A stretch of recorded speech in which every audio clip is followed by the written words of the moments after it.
No. Ready for the Just reading. have, yeah. Good morning, welcome to the Revenue Committee's public hearing. My name is Luann Linehan. I'm from Elkhorn, Nebraska, and I represent Legislative District 39. I serve as chair of this committee. The committee will take up the bills in the order that are posted outside the hearing room. Our hearing today is your public part of the legislative process. This is your opportunity to express your position on the proposed legislation before us today. We do ask that you limit your handouts. If you are unable to attend a public hearing and would like your position stated for the record, you may submit your position and any comments using the legislature's website by 12 p.m. the day prior to the hearing. Letters emailed to a senator or staff member will not be part of the permanent record. If you are unable to attend and testify at a public hearing due to a disability, you may use the Nebraska Legislature's website to submit written testimony in lieu of in-person testimony. To better facilitate today's proceedings, I ask that you follow these procedures. Please turn off cell phones and other electronic devices. The order of testimony is introducer, proponents, opponents, neutrals, and closing remarks. If you will be testifying, please complete the green form and hand it to the committee clerk when you come up to testify. If you have written materials that you would like to distribute to the committee, please hand them to the page to distribute. We need 11 copies for all committee members and staff. If you need additional copies, please ask a page to make copies for you now. When you begin to testify, please state and spell both your last and first name for the record. Please be concise. It's my request that you limit your testimony to 5 minutes. We will use the light system. You have 4 minutes on green, and when the yellow light comes on, you should wrap up. And I will ask you to stop if it turns red. If there are many wishing to testify, we will use, we already covered that. If your remarks were reflecting on the previous testimony, or if you would like your positions to be known but do not wish to testify, please sign the white form at the back of the room and will be included in the official record. Please speak directly into the microphone so our transcribers are able to hear your testimony clearly. First, I'd introduce my staff. To my immediate right is legal counsel Lyle Wheeler. To my immediate left is research analyst Charles Hamilton. At the end of the table is committee clerk Thomas Weekly. Now I'd like the committee members to introduce themselves, beginning at my far right. Kathleen Kalf, LD 31, Millard area. Senator Dave Merman, District 38 from Glenville, 8 counties along the southern border in the middle part of the state. Elliot Bostar, District 29. Gillern, District 4, West Omaha and Elkhorn. Good morning, Tom Breesy. I represent District 41. Senator Joni Albright, District 17, Wayne, Thurston, Dakota, and a portion of Dixon counties in northeast Nebraska. Welcome. George Dungan, LD 26, Northeast Lincoln. Thank you. With the pages, please stand. This morning, our pages are Caitlin, who is at UNL studying history, and Maya, who is at UNL studying political science. Please remember that the senators may come and go during our hearing as they may have bills to introduce in other committees.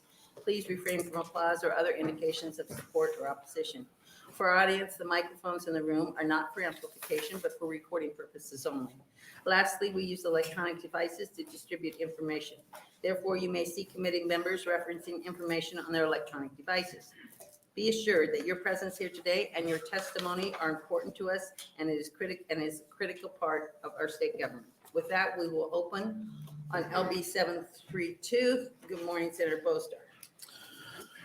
Good morning, Chair Linehan and fellow members of the Revenue Committee. I'm Elliot Bostar, that's ELIOTBOSTAR, and I represent Legislative District 29. I'm here to present LB 732, a bill to reset the application deadline for participation under the Convention Center Facility Financing Assistance Act from December 31st, 2012 to December 31st, 2030. This change would allow convention center projects to once again apply for and potentially receive turnback tax assistance, sales tax revenue used to support a convention center project. LB 732 is a counterpart to LB 709 brought by Senator Wishart to the Banking, Commerce, and Insurance Committee to allocate funding for a variety of tourism improvements in Lincoln, namely $60 million for a convention center in downtown Lincoln. LB 732 would be an additional source of revenue for the downtown convention center in addition to private dollars and the funding sought by LB 709. A recent report from Conventions, Sports, and Leisure International, CSL International, a national consulting firm specializing in tourism infrastructure development, finds that a convention center in downtown Lincoln would be a catalyst for significant economic growth with net new spending, personal income, job creation, and tax revenues of just over $18.5 million in economic output annually. The study identified unmet market demand for convention space and also noted that existing space in the capital city are deficient in terms of total sellable event space and large contiguous area. According to CSL International, nearly 80% of surveyed event planners indicated positive interest in hosting an event at a potential Lincoln Convention Center, with half indicating that they would likely or definitely use such a facility. This exceeds the average definitely and likely response rate given for 65 similar studies that CSL International has conducted over the last 10 years. Other findings from the report indicate a new Lincoln Convention Center is estimated to host more than 200 events during a stabilized year of operations, generating more than 112,600 attendee days and 25,800 hotel room nights. The facility would support an estimated 230 jobs per year with an economic impact over 7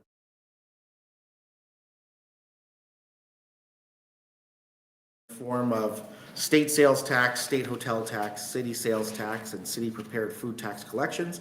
In total, the project would generate nearly $1.3 million in tax revenue per year. Construction of the convention center is also estimated to generate significant economic impact and job creation for the region. Over a 2-year construction period, the construction process is estimated to generate nearly $37 million in net new direct spending, $62 million in total economic output, and support 440 full-time equivalent jobs. LB 732 is a very simple change that only reopens applications for turnback tax assistance under the Convention Center Facility Financing Assistance Act. Lastly, this project will have a statewide impact and will be an asset that contributes to tourism, commerce, and revenue across Nebraska. The League of Municipalities is here and will speak more to the statewide impact of the project. I urge you to support this opportunity to create an economic catalyst, and please advance LB 732. Thank you for your time and consideration. I'm happy to answer any questions. Thank you, Senator Bostar. Are there, excuse me, are there questions from the committee? Senator Breeze. Thank you, Chairwoman Linehan. Thank you, Senator Bostar, for being here. Is there someone coming behind you that can explain the details of this act to us? Well, certainly there is. Or would you like to? I could look it up. Well, on now my I'm phone, nervous. but- What's that? now I'm nervous. I would be happy to try to answer any question you I have. don't remember the details on that. What's the geographical reach of So- this turn back? It's 600 yards, and it would turn back hotel taxes, so sales tax and hotel sort of accommodation taxes, and sales at the facility itself. So it's not it's not all encompassing. It's not all retail. It's not all sales in the region. It's specifically those two things. For how long a period? I think it's. And that's fine if you don't know, somebody else will. I think the program is a continuous program, and that 70% of it gets turned back, and 30% gets diverted to the sort of statewide funding initiatives, and certainly the League of Municipalities will be able to talk about that more. And we've had bills that have tweaked some of that before. That's where we, I believe we put in the creative districts and things of that nature. And does this tap into existing businesses, existing hotels, or does it have to be new? Yes. So it would cover any hotels in that 600-yard radius, whether they're post completion of the convention center or they existed before. Okay, and I apologize for having to ask you those questions. No. I don't have a copy of and I don't recall the No, specifics. I'm glad I could at least sort of answer those. No, you did very well, very well. Thank you. You bet, and thank you. Any projection as to how many dollars this is going to add up to over time? For the turnback itself,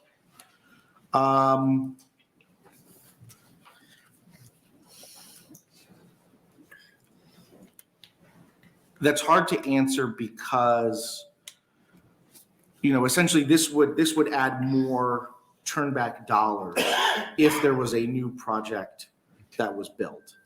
And that depends on where the project would be built. Okay.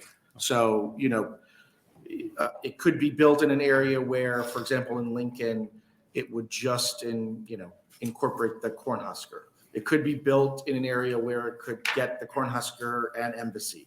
It could just get the embassy. So it's, until the project would be, the site would be finalized, it's hard to know exactly what would be within the 600. What site are they targeting at this point? Anyway? There's a number of options that are being considered, and there definitely are people who can sort of talk through those. Thank you for that information. Yeah, Very, thank very you. helpful. Other questions? Thank you, Senator Breeze. Other questions? Senator Cal. Thank you, Chair Linehan. Would those be state taxes or city taxes for the turn back? I'm not familiar. So it would turn back the state taxes State. for hotel and sales. But again, just the hotel and just sales at the site. So not the businesses around Correct. it, only hotels around it within the. Just a hotel within 600 yards and the convention center itself sales will be turned back. Thank you, Senator Cal. Are there other questions from the committee? The fiscal notes, you get the fiscal note? Yeah. It says, in the first line, it says current statute allows for applications until December 31st, 2012. And this, so the line before it says extended to December 31st, 2030. So I think there is but we'll have the people behind you. Well, that's what the bill would do. Okay, what? Okay. I think So that's- right now, the 2012 is the deadline to put a project into the program. Okay, So right now, if you built a convention center in Lincoln or Omaha, so the program's, there's no way to get in now okay, to turn back. So all we're doing is opening up eligibility if a project were to be created. but it would end, The ability to enter the program would end in 2030 under this Okay. bill. okay, all right. And then when you said hotel sales tax, are there other, and this, you don't have to answer this, just other people coming up here. See if there's other taxes on there, but I think there's city taxes, right? Yeah, there are city taxes. There's also, I believe there's a state hotel tax. Okay, so that would be part of the turn back. My understanding is that would be part of the turn back. Okay, Now, if I'm wrong, someone would absolutely correct that. okay, all right. Are there any other questions in committee? Seeing none, thank you very much. Thank you.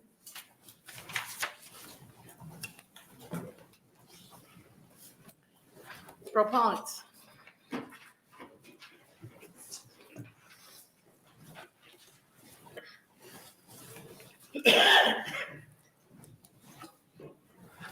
Good morning, Senator Linehan and the members of the Revenue Committee.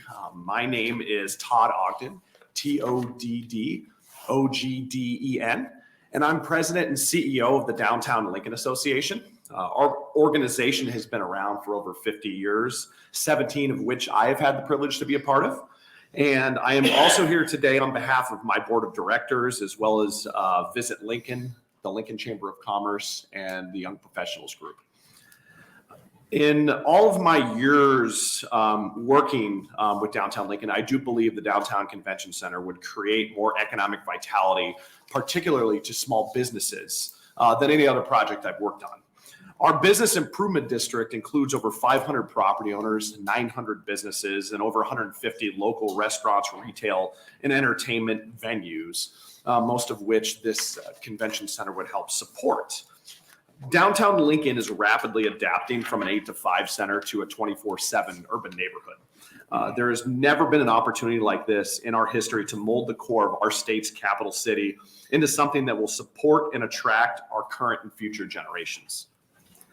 Since downtown is spreading out, not only by size, but the amount of time spent with people living downtown and more, and people working downtown at different hours, the amount of time occupied has become more important than ever to have consistent spikes of visitors to the area that only a convention center could truly bring to this area. And in short, this bill would be an extremely useful component to not only ensure a prosperous small business and hotel community, but also serve as an economic development catalyst for downtown Lincoln and the entire state of Nebraska. Thank you for your time and consideration. Thank you. Are there questions from the committee? Senator Merman. Are you, thanks for testifying, are you thinking that it would bring in mostly business from out of state or this business that's in state to the convention center? Yeah, the CSL study, we have 2 phases of the studies, and it's all of the above. So I think local conventions, regional conventions, national conventions, the regional market is really strong here. And I think there's a lot of conventions we could give that could also piggyback that are wanting to come here, but they want site rotations so they can go to Omaha, then they can go to Lincoln, they can go to Grand Island. So that would add a whole opportunity for the state as well to, for all of the convention centers to bring in more regional and national components. So certainly the bread and butter here for the Lincoln Convention Center would be that local and regional, and national would be icing on the cake for a lot of this stuff. But the report includes all those projections, and so the finances coming in would be amazing for the state with the amount of economic development that would come from this for adding that many people coming to the area. Thank you. Thank you, Senator Merman. Other questions from the committee? A couple. Is there a projection of how much this would generate for your project? I believe Senator Bostar had that on the study. I don't have that off the top of my head, but that is in the study, and we certainly can get that number out to you. And somebody follow me might have that number as well. And then, thank you for that. Do you know how many of the, because I know there seems like apartments, or I'm not sure what they are being built downtown all the time. How many living downtown are students or employed by the University of Nebraska? Do you have a number, like the number of people? Roughly, so we're looking, so in 2010, we had 3,000 residents downtown. Here with all the development that we've had moving forward, so current and future development, we're looking to have 10,000 residents in the downtown area, probably within downtown proper, so not including student housing on campus, but including student housing off campus. We have about 3,000 students that are in our downtown area. But they're privately run. The ones in our downtown are privately run, yes. The 3,000 students Yes. are privately run. Yes. Senator Breeze. Thank you, Chairwoman Linehan. Thank you for your testimony here today. Will this project be built with or without this turnback? I mean, our goal, this is a very large priority, as I said, for downtown. So the goal is to figure out how to get it done. These mechanisms would ensure the most prosperous path moving forward. But if not, we would have to get creative and continue to look. But that's the goal, to continue to figure out the best mechanisms for our city, state, and local taxpayers, and figuring out, again, the best way to finance it so everybody feels it's appropriate. And we certainly feel like this would be an appropriate mechanism. You mentioned the word prosperous. It sounds to me like the economic viability of this thing will be enhanced by this turn back, but I'm getting the impression it's perhaps not critical to this project going forward. It's tough because we don't know exactly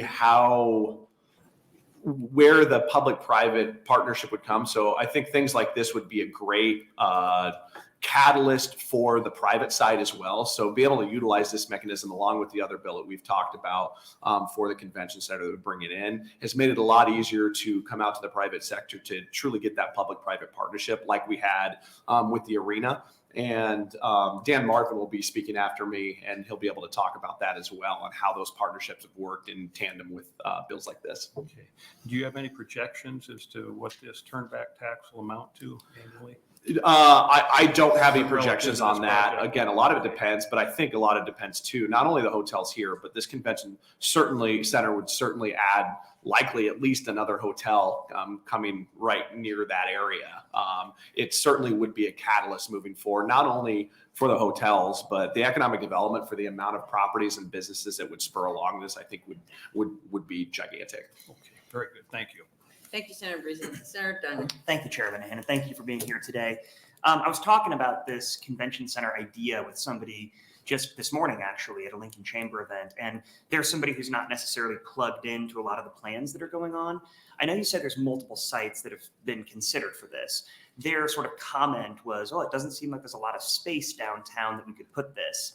Could you go into a little bit more detail about sort of what sites we're looking at and the viability of putting this in downtown? I mean, it seems to me that you've put a lot of thought and effort into those locations. So I'm just curious, for those who aren't as plugged into the planning, what we're thinking about where this might go. Yeah. So in the phase 2 report, especially as we get that full number of what kind of economic development boom you can get, we will get a greater return if this is built in an area that has a larger amount of other activity going on. So certainly downtown has that compact activity where if you go to the convention center, the city and the state truly makes most of its money off that sales tax when they want to go to the restaurants, they want to go to the entertainment, they want to shop downtown. So those locations look into that when basing kind of the needs for a prosperous convention center. And so I may be biased with downtown, but downtown is the perfect center that, again, has that 24/7 atmosphere where if you put this in that activity, that's the type of places that attract these regional groups that want to come in here, national groups, and really these downtown locations. So there's probably 4 that have been pinpointed right now. Again, there could be more, and our next step is we want to continue to encourage our hotels and developers to find space downtown. We certainly do have space downtown, and we're confident we'll at least have a couple viable sites that'll work within the recommendation of the study. But at the end of the day, we really want to figure out how to get it in the center of downtown as much as possible and serve not only to support the convention center, but be a catalyst for more growth moving forward, which I'm extremely confident would happen after this. We've seen that with the arena. When the arena came in, the whole West Haymarket, we're built all the way on 5 blocks south of that. And that's kind of the way the city responds on stuff like this, which is really encouraging when you see the response between the public and private coming together to bolster our economy moving forward. And another question I know has come up oftentimes with the convention center being in Lincoln is, how is this going to benefit folks in rural communities? It sounds like one thing you've talked about is the viability of this convention center being sort of a hub for more rural organizations hosting conventions and things like that. I know up in my neck of the woods, we've seen that at the Lancaster County Event Center, right, where they've been able to host these large conventions from ag groups, for example, in central and western Nebraska. Do you anticipate that a convention center downtown would also be able to pull in groups and sort of support groups from greater Nebraska as well? Oh, yeah, for sure. I mean, that's something, again, where you see if you have a good book of convention centers within the entire state and have different options with different sizes. And again, this would be nowhere near Omaha's size. It's very different from the Lancaster Event Center, but you can couple off of things like when you have the rodeo. There might be a component where people want the docks and box space that this convention center would bring. Or again, somebody coming from another convention center that has part of their goals to have a rotation where they can't be at the same site. This would keep them in Nebraska for 2 or 3 years, depending on whether we have this. And Lincoln definitely is kind of right in that sweet spot, especially being so close to the capital and the government. I think it also supports those kind of uses. And that's something, again, that we think being the capital city, this would be a huge support to a lot of those government entities. And the report does show there's a lot of conventions that could fill that need as well. Thank you. Thank you, Senator Duncan. Are there other questions from the committee? Senator Von Gillern. Mr. Ogden, thank you. Curious to know, I just looked up real quick because my memory, I wasn't recalling. LB 709 is requesting $71 million from the state to build the convention center. And then this bill would provide for a turnback tax post-construction for some unknown term. We have not quite figured that out. It seems like that would be an either or, not an and. And to Senator Duncan's question, if I was a rural or a greater Nebraskan resident, I'd be struggling with the and here. Can you help me understand that? Yeah, and I believe Dan and Kent, who will be testifying after that, can talk more on the specific numbers. But in general, this right now is projected to be a $120 million project. So on top of that, convention centers typically don't operate where they do have to have an amount of subsidy potentially to operate. And again, net positivity is there, but to operate itself, things like this are mechanisms to help do that, to ensure that it's successful moving forward. So having that having kind of a multiple toolkit to be able to put this together, I think would be extremely helpful, not only to build it, but to make sure it's sustainable moving forward. So you're not going back looking for extra taxes for the city or the state or anything like that. And you can operate with the number one goal of bringing more people in, not trying to find more money. Thank you. Thank you, Senator Von Gillern. Are there other questions in committee? Senator Merman. Do you look at this as taking business away or being in competition for places like Kearney or this maybe CHI Center in Omaha, or I think there's one in Ralston, any of those facilities or anything in the surrounding state area, I guess? I mean, I personally don't on a macro level. Again, Jeff Mall with Visit Lincoln can attest to how the interactions work between all of them. But like I said, I think for the state, for us to be competitive with all the other states, to have venues that have different types of amenities and different options, and cities that offer different things. So there's certain people that want that small town feel that you get with Kearney, or, you know, again, the big city feel with Omaha. This is kind of that middle spot there again, and having the capital city. So having 2-3 things like that will make us more competitive for a national market, again, that can go forward. So again, there may be, I'm sure, some conventions that would bounce around on some of these, but at the end of the day, we're trying to rise all tides and get more national exposure into the state of Nebraska by having these tools to be able to compete. Thank you. Thank you, Senator Merman. Other questions in committee? I have just a couple. Does Lincoln have a restaurant tax? And if you don't know, that's okay. But I don't specifically. I mean, there is the occupation tax with that started with the arena bond issue, but I'm not sure about the restaurant started tax. with the what? The arena bond issue included an occupation tax, which included taxes, extra taxes for the restaurants. Okay. And then what is, when you say downtown Lincoln, what's the, what street to what street to what? Yeah, so downtown for Lincoln? us, our business improvement district is operated on Arena Drive to the west and 17th Street to the east, and roughly here at the Capitol on the south end to the university on the north end. Greater downtown is growing as well and considered Telegraph District as that comes on, and Antelope Valley, and now South Haymarket growing as part of the greater downtown area as well. So just, it only goes as far east as 17th Street. Our official business improvement district does, yes. And potentially moving forward in the next year or two, our official bid, we would look to potentially be in the Telegraph District, would take it to the creek on 21st Street. Okay. Do you know, is in the study, does it say how many of these, they'd be mostly non-Lincoln residents, right? Because hotels, if you live in Lincoln, when you have to help, so they're non-Lincoln residents, it would be. Correct, yeah, a lot, especially the regional ones. Okay. Any other questions? Seeing none, thank you very much for being here. Yeah, thank you all for your time. Other proponents?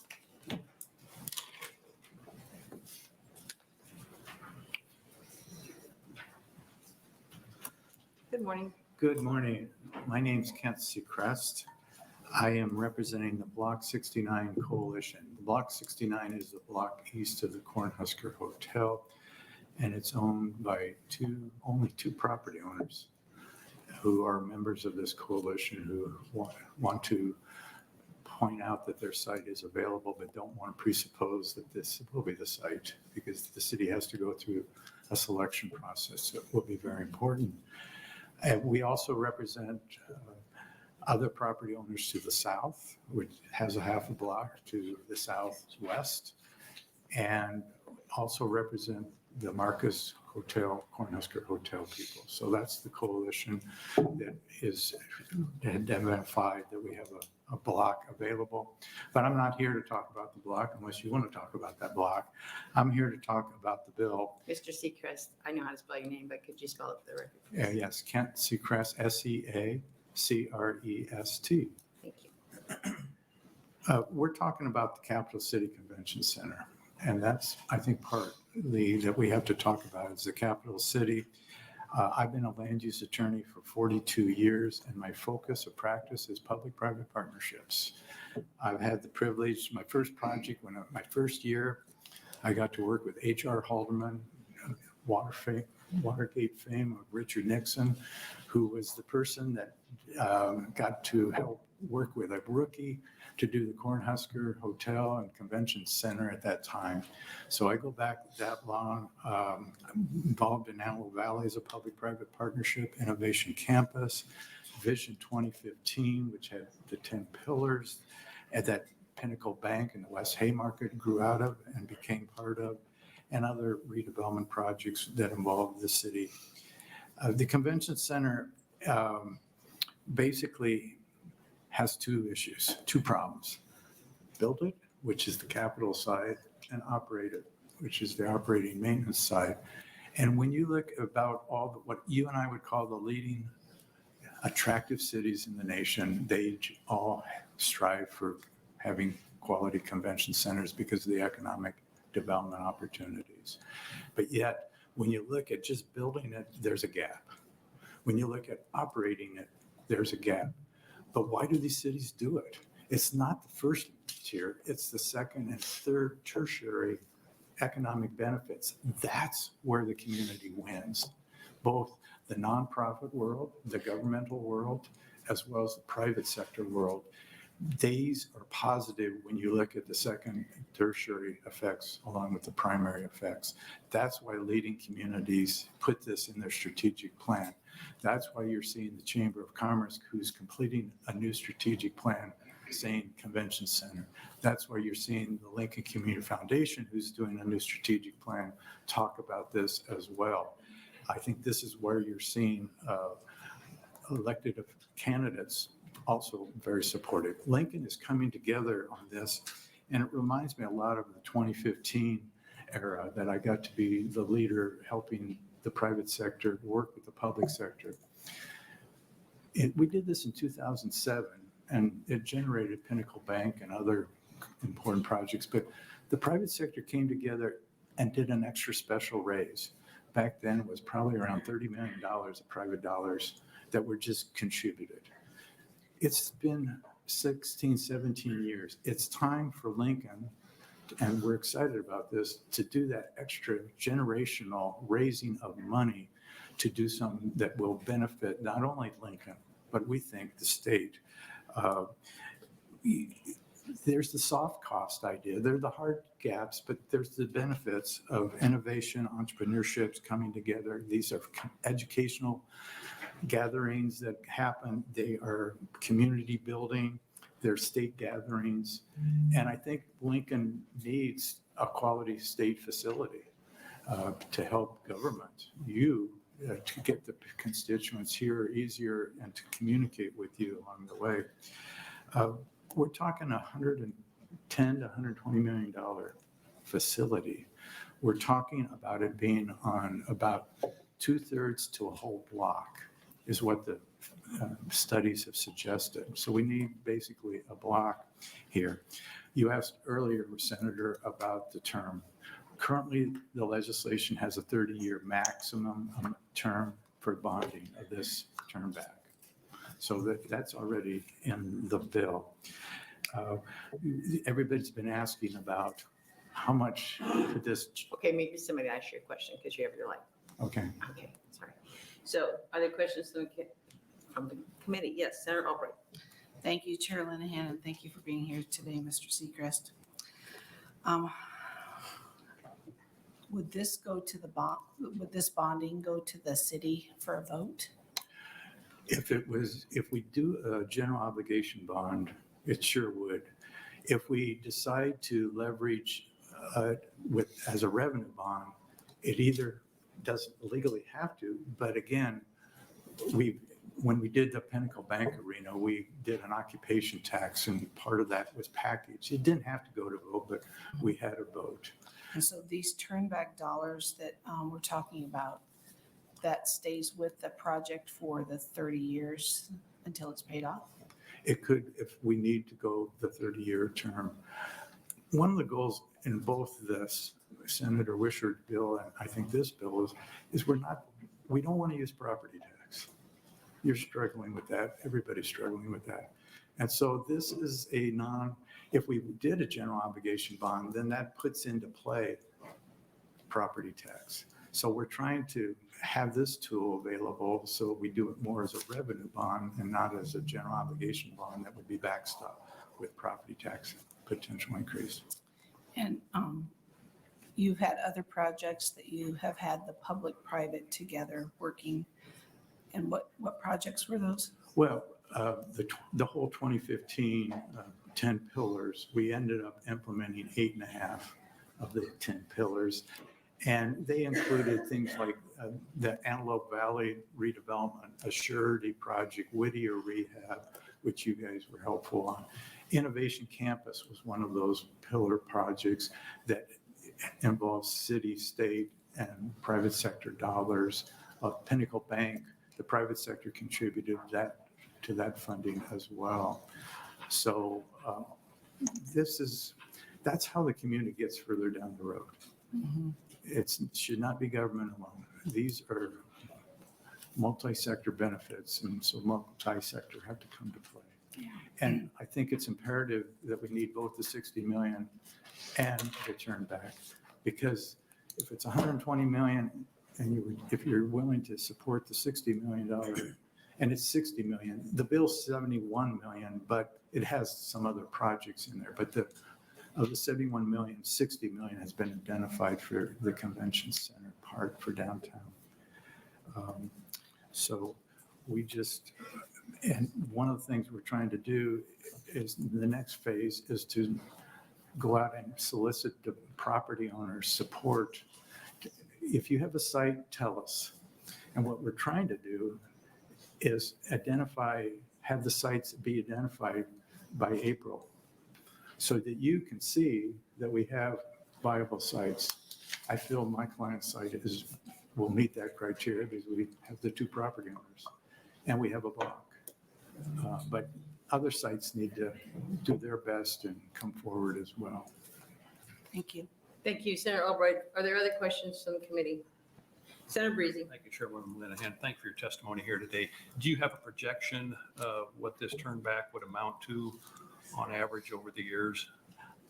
Not yet, but I feel I've already asked my clients. I said, if our site was developed and we go 700 or 600 yards, help me calculate that. And I think Todd mentioned that there probably would be at least a second hotel right across the street if it were our site. And so I've asked my clients to do that projection, and I expect to have it probably within a week. And I would be glad to share that. Yes. Because you got to know that. Yes. But it is site specific. Another site could generate a whole different number. Yeah, very good. Thank you for that. Thank you, Senator Breezy. Are there other questions from the committee? I have one. Who would own the convention center? Well, under the current law, the law allows it to be publicly or privately owned. You can do lease, purchase. So it allows both for convention facilities to be both public or private. Until we have more dialogue in this community, I would think the city of Lincoln is going to have to be actively involved and will be, because the $60 million would go to the city. The turnback tax goes to the city, not to the private sector.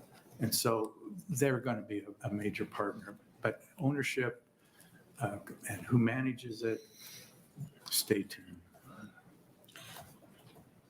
So who owns the arena?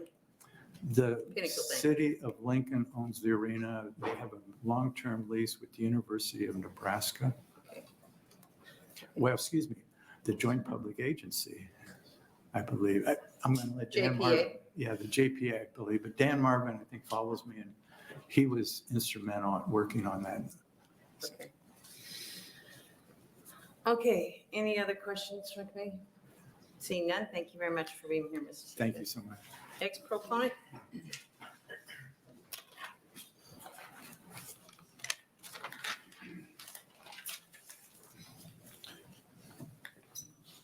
Good morning. Good morning, Madam Chair. My name is Dan Marvin, DanMarvin. And I'm the Presently, I'm the Director of Urban Development for the City of Lincoln. I'm here speaking in support. And my previous role with the city from 2009 to 2013, I was the Secretary of the West Haymarket Joint Public Agency. I was a program manager for the project. And what I'm here to let you know is that the turnback tax for PBA was a critical part of the construction of that building. I heard a question about, well, would it have been done without it? So the numbers on PBA, PBA as a building was $160 million. The entire West Haymarket JPA operation that I was a member of was a $350 million project. The turnback tax piece of that was $25 million. So it was a part of it was a piece of it. And my current role at Urban Development is we work with a lot of affordable housing projects. So the term that I've become familiar with, and I hadn't thought about it at the time back in 2009, is capital stack. So the turnback tax was part of the capital stack for PBA. We had a lot of different revenue streams. We have about 15 different revenue streams to support the debt service for the PBA, West Haymarket Joint Public Agency operation. And they support the operating costs of the building. They support the debt service for the building. And in my present role at Urban Development, we do a lot of affordable housing projects, and I'm very familiar with the complexity of that. I won't say I'm very familiar with, but there's a lot of different revenue streams that someone coming forward to doing an affordable housing project has to come with a lot of different revenue streams. And while you might say each one of them small in their way, isn't necessary, it's kind of the straw that breaks the camel's back. If you pull one of those out, then the whole project doesn't support itself. So I would say that this is a piece of that project. It's probably a larger piece than in percentage-wise than what the PBA, West Haymarket JPA project was. But as Kent had said, it's going to be dependent upon the location, the hotels that circle that area. And the other, I think, instructive thing from my experience with West Haymarket is that these really are triggers to other developments. It will trigger another hotel in all likelihood, and other types of developments, small businesses that would come in to create sandwiches and other vibrancy that you see in the downtown. They're all generating sales tax. Those sales tax don't come back as turnback tax. They go to the state. And the construction activity that generates sales tax during construction that then goes back to the state as well. So the total impact of this, I think it's an important piece of this project that will help create the capital stack to build a convention center. And I'll stop there and answer any questions that you might have. Thank you very much. Are there questions from the committee? Senator Von Gillern. Yeah, I was making some notes to myself, and the word that I was looking for was a pro forma, but your term capital stack is actually the better term, and that's really what I'm trying to get my head around. It sounds like we know what the pieces of the puzzle are, but somewhere there's got to be a pro forma that's been assembled that says we're counting on X from this source and Y from that source and so on and so on. But no one's been able to tell us what they're expecting from this turnback to contribute to that. And then to Mr., and I possibly should have asked Mr. Seacrest when he was here, but the ratio of public to private fund, what is the anticipated private raise? If there's a balance left, then will that go for general obligation bonds? Certainly there have been at least one or two or three scenarios run on this. Can you comment to that, please? Well, I'm at the periphery of this. I think I can speak from my experience with PBA. I'm not involved with the Visit Lincoln organization that's been advocating this. The CSL study does have a number of $120 million on the cost. So that I think would be your bogey that you'd be shooting for. And then you create a capital stack that comes and shows that you can deliver that building. And then you have to also show that you would deliver on the operating delta that needs to be running that building. I haven't seen that as well. I think that if you look at PBA covers multiple hotels. The present value of the turnback tax for PBA, which is also sales tax inside the arena, which would be significant, generated a present value of $25 million. So I think that's kind of instructive to get to your question. I would not expect that you could generate that level because we have 700,000 people that go through the arena and they're buying sodas and other taxable items. And there's multiple hotels. But that gives you an idea of what we had for PBA was a $25 million present value from. And forgive me if I'm not asking the right testifier, but No, it almost appears maybe that the turnback tax would be more helpful in offsetting operating costs going forward than maybe it would for construction. Is that? the rules, which was just given to me before, it says state assistance shall not be used for an operating subsidy. So it Okay. can't be used for operating. Okay. It's capital which is why you issue debt to get the present value of that 30-year payment. Thanks for that clarity. Appreciate And it. then it's my understanding that there's been another question, which is what happens if you pay out the debt off early? I think if the debt gets paid off early, then the turnback tax gets turned off. And another challenging thing, which is no one would have expected we would have had a pandemic, but during the period of the pandemic and the arena was shut down, hotels were suffering. City of Lincoln did not get a payment, did not create an obligation on the state of Nebraska to make a turnback tax payment because there weren't any revenues being generated. So we lost revenue during that period of time, which the debt service was still supported in that time, didn't default on the debt. But it is a calculation that's generated from those hotels. Hopefully we won't have another pandemic in the next 10, 20, 30 years. Ever. Maybe we're done, I think, but it is very localized and specific. It's not an obligation of the state to make that payment. Thank you, Senator Van Gillern. Are there other questions from the committee? I have a couple. So let's take the block that's east of, I think Mr. Seacrest said east of. Marcus, I'm sorry, the Cornhusker Hotel. Cornhusker Hotel. So what is 600 yards then? Is that another block, another 2 blocks, 3 blocks on each side? Well, a block is 300 feet. So it'd be 6 blocks then. 6 blocks each way. It'd be you draw a radius around the convention center. Okay. And then during the pandemic, the city of Lincoln would have gotten federal dollars to help make up for loss, right? I think the arena did receive some federal dollars, but quite frankly, the West Hammer JPA, the structure of that was to have 1 year's worth of revenue on hand at all times. And actually we exceed that. 1 year revenue is about $27 million. And the West Hammer JPA has about $40 million in cash on hand. And that during 49 million, you mean? 40 million 40 million, okay.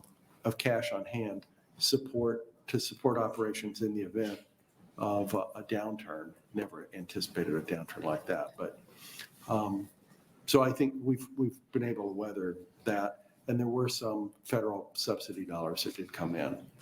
And I don't know about the Haymarket area, but the Antelope Valley, and maybe you're not going to know this, but for anybody who might, weren't there federal dollars involved? I mean, the Antelope Valley project goes way back, right? Like 20 years. Yes, the federal funds principally that came in for Antelope Valley is a lot of people that don't live in Lincoln don't understand that from about In street, all the way to the Bob Devaney, there was a pipe underground that carried the water, but it was a 50-year pipe. And so what Antelope Valley did was open up the channel to eliminate a 100-year flood event, which it has been successful at that a couple of times. So the federal applications would have been through to help with the channel and the core to be able to eliminate 100-year flooding events. But there was an earmark from the federal government back when they had earmarks. Yes, Yeah. for eliminating the 100-year flood. Okay, are any other questions from the committee? Seeing none, thank you very much for being here. Appreciate it. Oh, I'm sorry. One more. I'm sorry.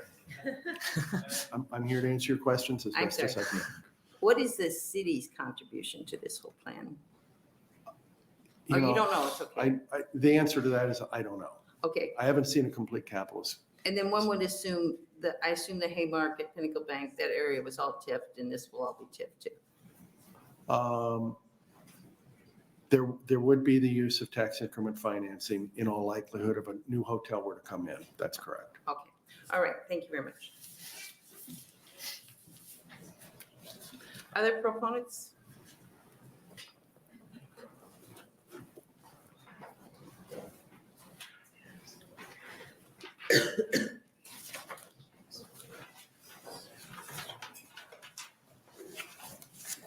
So Lenahan, members of the committee, my name is Lynn Rex, Lynnrex, representing the League of Nebraska Municipalities.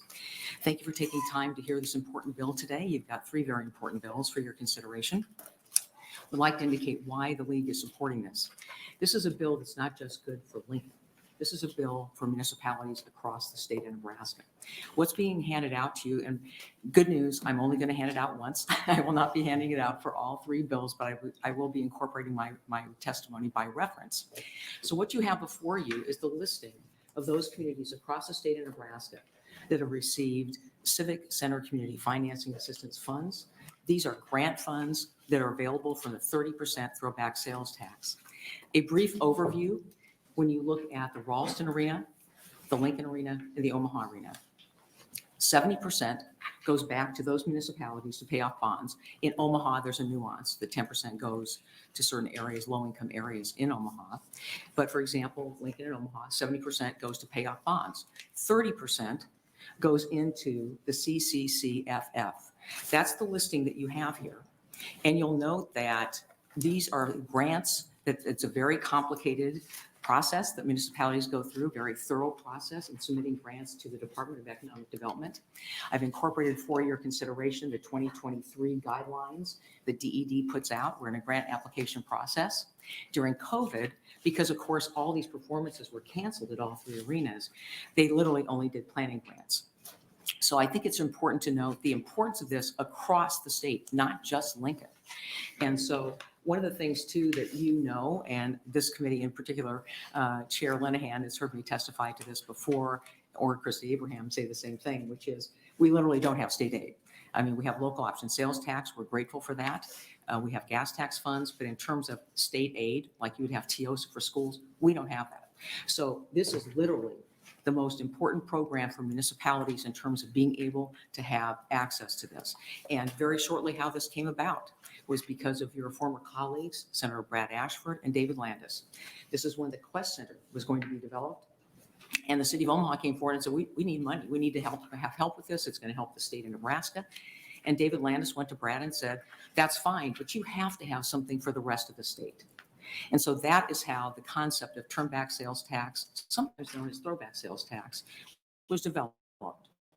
So once the bonds are approved, and by the way, this is going to a board, these kinds of programs, whether it's the Sports Arena Assistance Facility Financing Act or the Convention Center Act, it goes to a board. The governor has to vote for yes, otherwise it doesn't go. It's a member of 5. There's 5 folks on that board.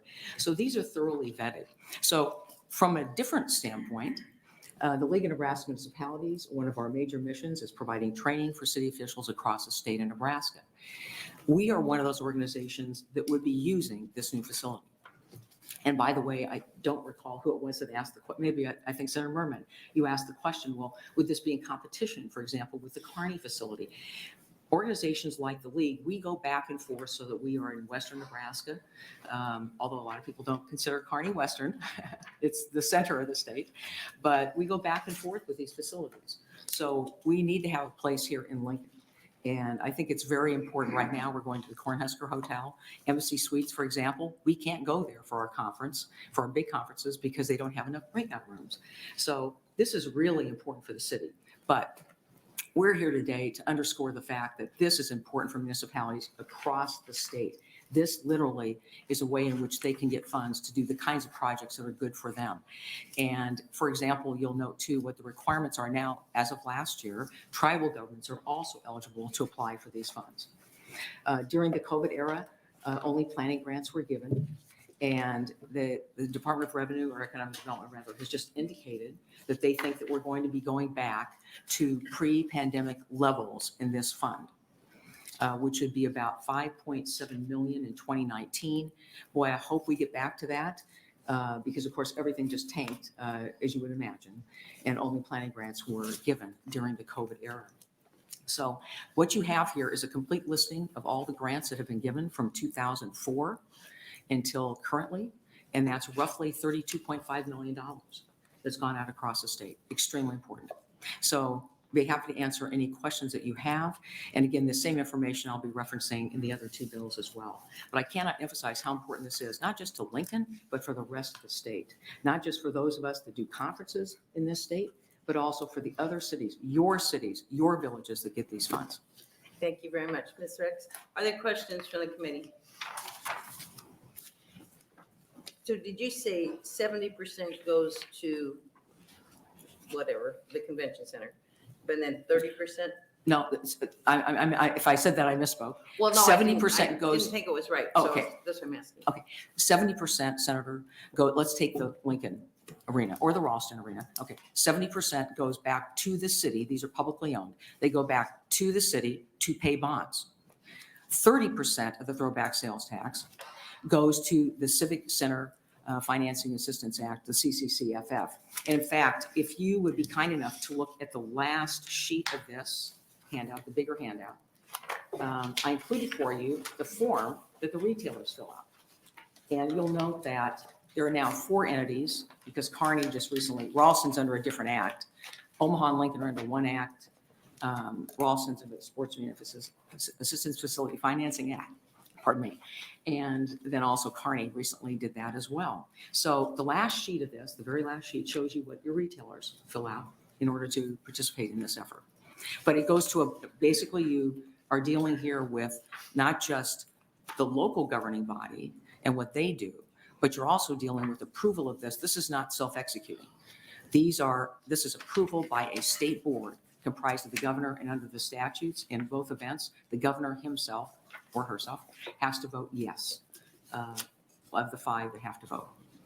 Okay, maybe I'm just really sick this morning because I'm tired, but 7%. 70. Yes, I'm Okay, so that's sorry. what I was like. 70. 70, Yes. there we go. Okay, because I was like, what? 70% goes back to the city to pay off bonds.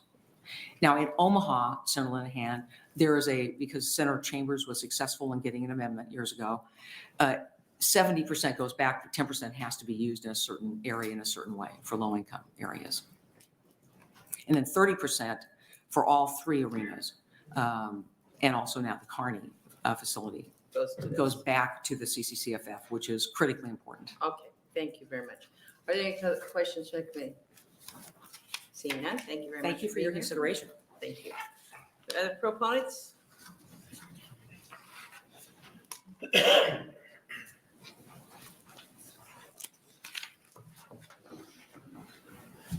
Good morning, Senator Linehan, members of the Revenue Committee. Thank you for the opportunity to be here today. Bud Synhorst, BUD-SYNHORST, President and CEO of the Lincoln Independent Business Association. Primarily, we're here, we supported the bill from Senator Wishart. We support the bill from Senator Bostar from the economic development perspective, but also the people it's going to bring to Lincoln and things that it will do in the different areas of town for our local small businesses, and the way it's going to drive revenue for our city, bring things to our city. And I would add, to the things that Ms. Rex was referring to as far as facilities to use, we generally host an annual event for our organization, and we've outgrown the Cornhusker, we've outgrown the Embassy Suites, and we're now at Pinnacle Bank Arena. And I hope that someday we outgrow that, but it's an example of different things that go on in our community that could take advantage of a convention center such as this. So we're here to definitely support this bill, and happy to answer any questions anyone may have. Thank you. Mr. Sandhorst, are there any questions from the committee?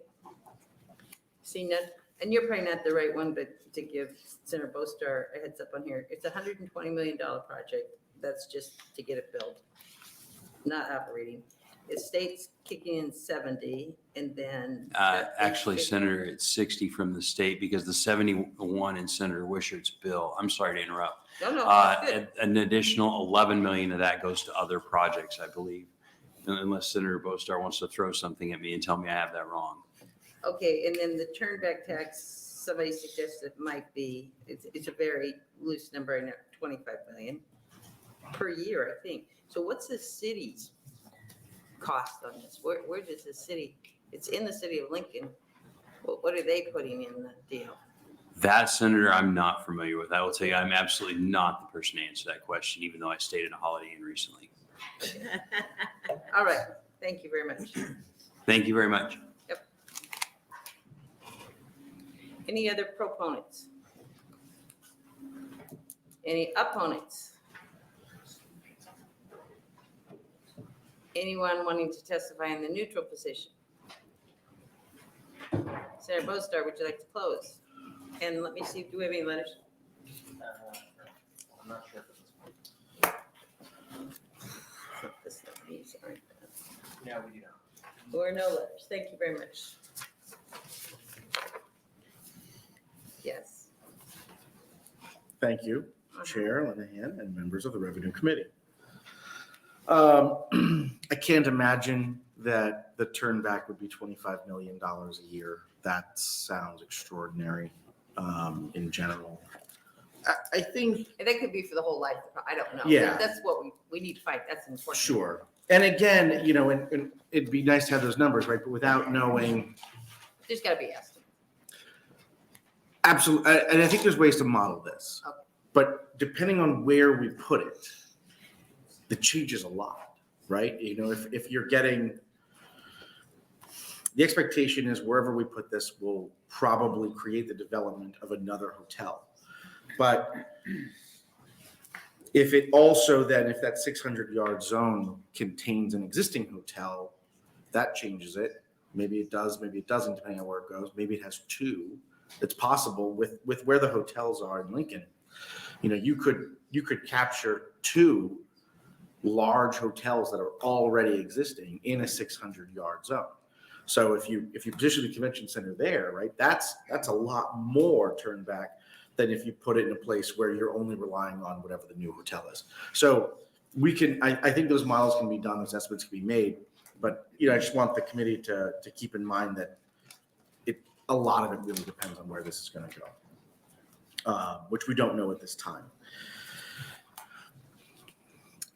The way I like to, I think, conceptualize the turnback in this particular instance is that the idea is to create a win-win for everybody. It's additional capitalization funding for a project, right? It's bond-supported financing to go through this, which takes existing and some future sales taxes and brings it back to the project for that purpose to support the financing.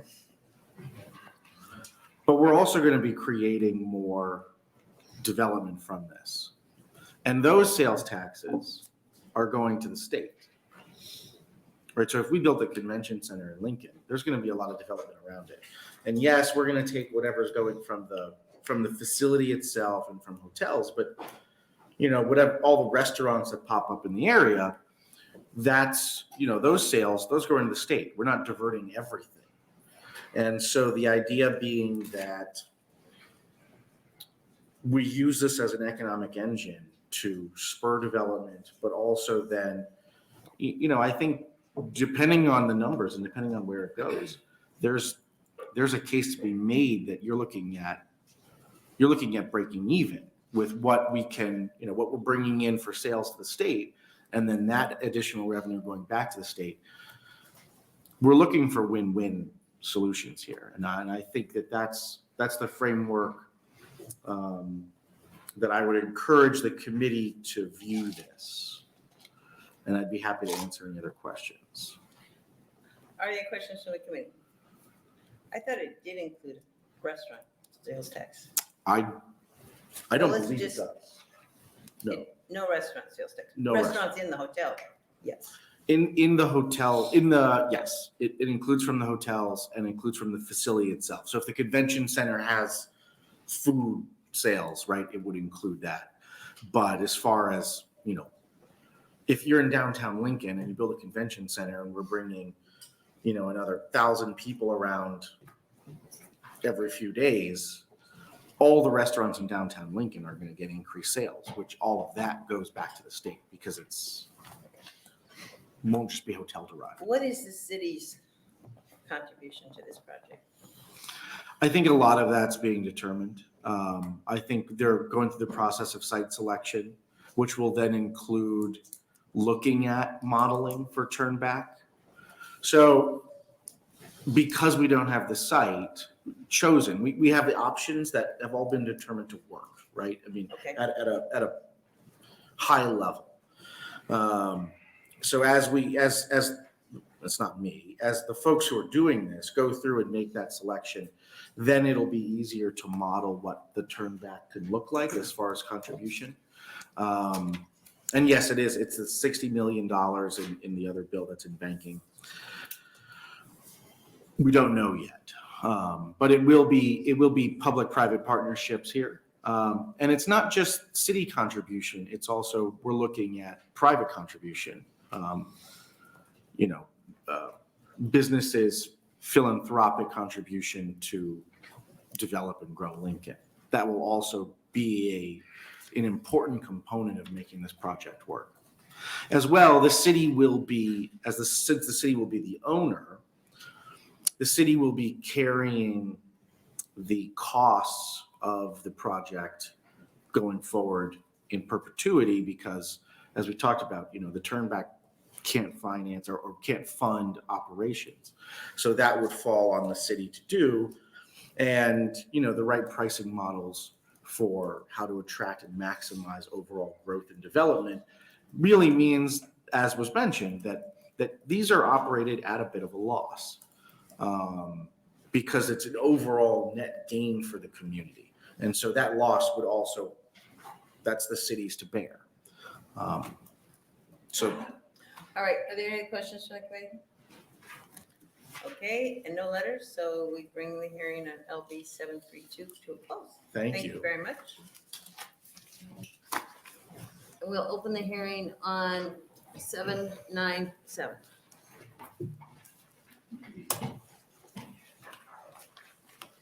Good morning, Chairman Wayne. Morning. Madam Chair, Linehan, and members of the committee, my name is Justin Wayne, JUSTINWAYNE.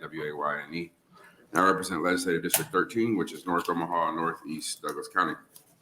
Today I am introducing LB 797, which will expand the turnback financing mechanism to assist the CHI Health and Arena and Convention Center by amending the Convention Center Facilities Financing Assistance Act. Currently, the act allows for an arena and the convention center to receive 70% of state sales tax revenue collected by retailers and operators doing business at such facilities on sale. At such facilities, state sales tax revenues collected on the ticket in the arena within 600 yards. LB 797 would extend this turnback tax beyond hotels and include retail sales for the turnback. The range itself would from hotels within 600 yards and retail within 1,200 yards. The current act is limited to $150 million for one project, which the legislature increased by $75 million last year. LB 797 will change the limit to 200 million. Of the 70% turnback tax the convention center receives, 10% must be used in high poverty areas within the city of Omaha. 30% of the turnback tax associated with the convention center Facility Financing Act is sent to the Civic and Community Center Financing Fund. This fund is available for smaller communities across the state. This arena and convention center has changed the economic landscape from the exception of downtown Omaha 23 years ago. Whether it's a Creighton basketball game, youth volleyball tournaments, hosting world-class concerts, this arena attracts hundreds of thousands of attendees to eat, drink, and spend money in Nebraska. LB 797 will continues to mandate the funds be used to improve the facility, provide support for high poverty neighborhoods, and sends 30% of the state revenue or the revenue to the other communities statewide. LB 797 will allow the city to finance an expansion of the arena and convention center to make it more attractive destination for other conventions and tourists in the area. There'll be a lot more experts behind me from the city, Mecca, and convention center to help answer any questions. With that, I will answer any questions.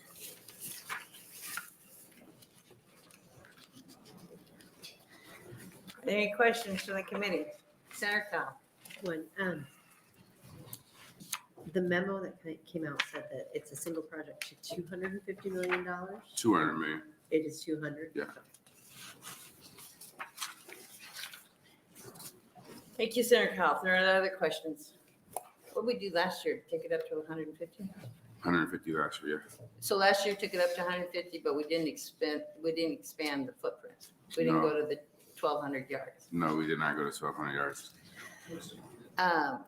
So if we go 1,200 yards, and if you don't know the answer, that's fine. So 600 yards is 6 blocks. Is that what they said? Yeah. 600 yards is 6 blocks. So 1,200 yards would be 12 blocks, which would be a mile. Well, that's a country mile. I don't know if downtown is considered. Actually, blocks are in the city. There are no blocks in the country. I'm trying to see, and maybe somebody behind Mecca can probably answer this. Where does, it clearly goes the river then.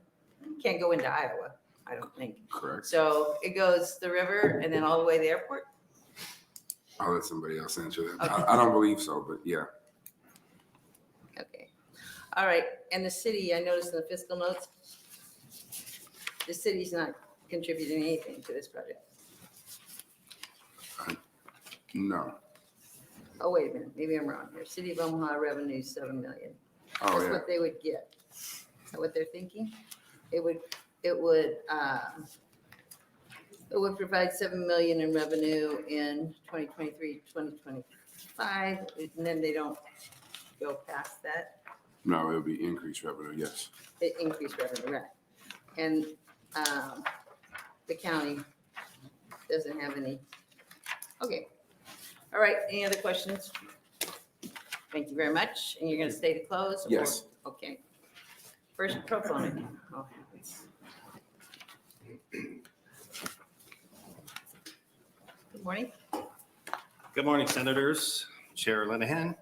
My name is Stephen Curtis, spelled STEPHENCURTISS, and I'm the Finance Director for the City of Omaha, and I'm here today to testify in support of LB 797. And thanks to Senator Wayne for introducing it for us. As you probably know, the consent, and I'll try not to copy a lot of what he said, but we'll go through it as quick as we can. The Convention Center Facility Financing Act, which was statute 13-2603, was approved in 1999 by the legislature, and it was Senator Dan Lynch was the introducer for then LB 382. It had one significant amendment in 2007 to return 63% of the sales tax generated within the facilities area to be used for debt service for the facility and the remainder for projects across the state.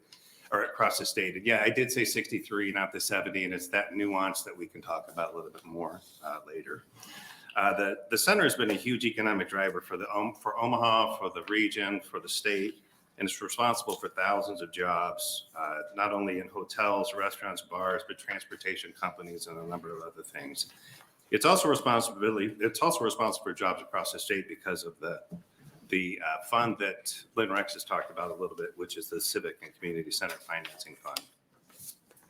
The bill would increase the total amount of sales tax from 150 to 200 million. You might ask, well, where did that come from? Because as we started to cost out these projects, they're quite a bit bigger than we even thought they would be a while ago. And actually 200 million won't cover the cost of what's being contemplated. It also adds retail turnback, not hotels. So the hotels stay at 600 yards. We put retail in at 1,200, and we believe that was what was in the sports convention facility act. It may not be. So if that's a little beefy, we could always talk about that. But I think our estimate's 7 million more. And at 7 million, it would support about 70 or 80 million of debt on what's probably going to be a $250 million project. So that gives you some scale of what the city will actually put in. But it'll help modernize the act a little bit and bring in a little bit more revenue. And it helps us with the demands of the convention center, and others will talk about our convention center, which is now 20 plus years old. It needs some opportunity for upgrade, new rooms. I think we're becoming less and less competitive. As a reminder, it was built in 03, 04 at about 290 million, just shy of 300 million. Debt service is approximately 19 million. On the current turnback tax, I want to say the 3 to 4 million that comes in today supports about 50 million of that 300 million. It gives you a scale of what the city's actually put in. When it's all said and done, the 2027 will be when those original bonds for the first 300 million pay off. The state will have put in about 67 million in this turnback. And of that, about 6.7 million will have gone to the north and south turnback. And about 30 million will have gone to the center fund that goes across the whole state. So with that, I'm not going to repeat a lot what others are going to tell you. I think it's an important investment for the whole state, and I'd be happy to answer any questions. Thank you very much. Mr. Curtis, are there questions on the committee? The original building of CHI cost 290 million, Yes, but wasn't there private funds involved? about 90, yes. So the city and the bonding, you didn't have to bond the private funds, We right? bonded about 200 million. So you bonded 200, so the 50 million that, did you say about 50 And million? the bonds would, the 3 to 4 million would support about 50 million of the bonds. So then how's the other 150 getting paid for? General obligation bonds from the city. And those were voted on, They were voted. yes. Okay, and when does that, how long does that bond run? Till 2027. So you're about to pay it off in, About 4 or 5 years, yes. yes. Okay, and what is this project we're doing? The project's not even detailed yet. I just know that CHI Mecca has sat down and said we need X more convention center rooms. And again, I think others will talk about the kind of business that we're not really set up to take anymore because that business has changed quite a bit in the last 20 years. It's anticipated that it could be somewhere between 100 and 200 million to expand that facility. There's a contemplated parking garage, which has not really been spec'd out yet, but given the cost per stall is probably another 50 or 60 million. So there could be upwards of $200 million worth of improvements that are necessary there. I thought we had too much parking in Omaha. We do, but not at the convention center. Okay. All right, are there any other questions? Senator Van Gillern. Yeah, thank you for being here this morning. Curious to know, has anything been accrued for long-term maintenance expense? Has CHI been operating for 20 years without putting money away for capital improvements or for maintenance? Sounds like this is a long-term maintenance issue as part of what we're trying to resolve here based on your testimony. No, I'd say it's a long-term expansion. It's expanding the whole thing. Mecca has been able to operate this without the city ever putting another penny in since they've opened. They do keep a long-term maintenance fund, and I believe it's got 20 or 30 million, and they've made 5 to 10 million. And I actually think Mecca is here, so they can talk a little bit about what they've done. But this would be So the renovation work is upgrades. It's not maintenance work. correct. Thank you. Thank you, Senator Van Gillern. Are there other questions for the committee? Seeing none, thank you for being here.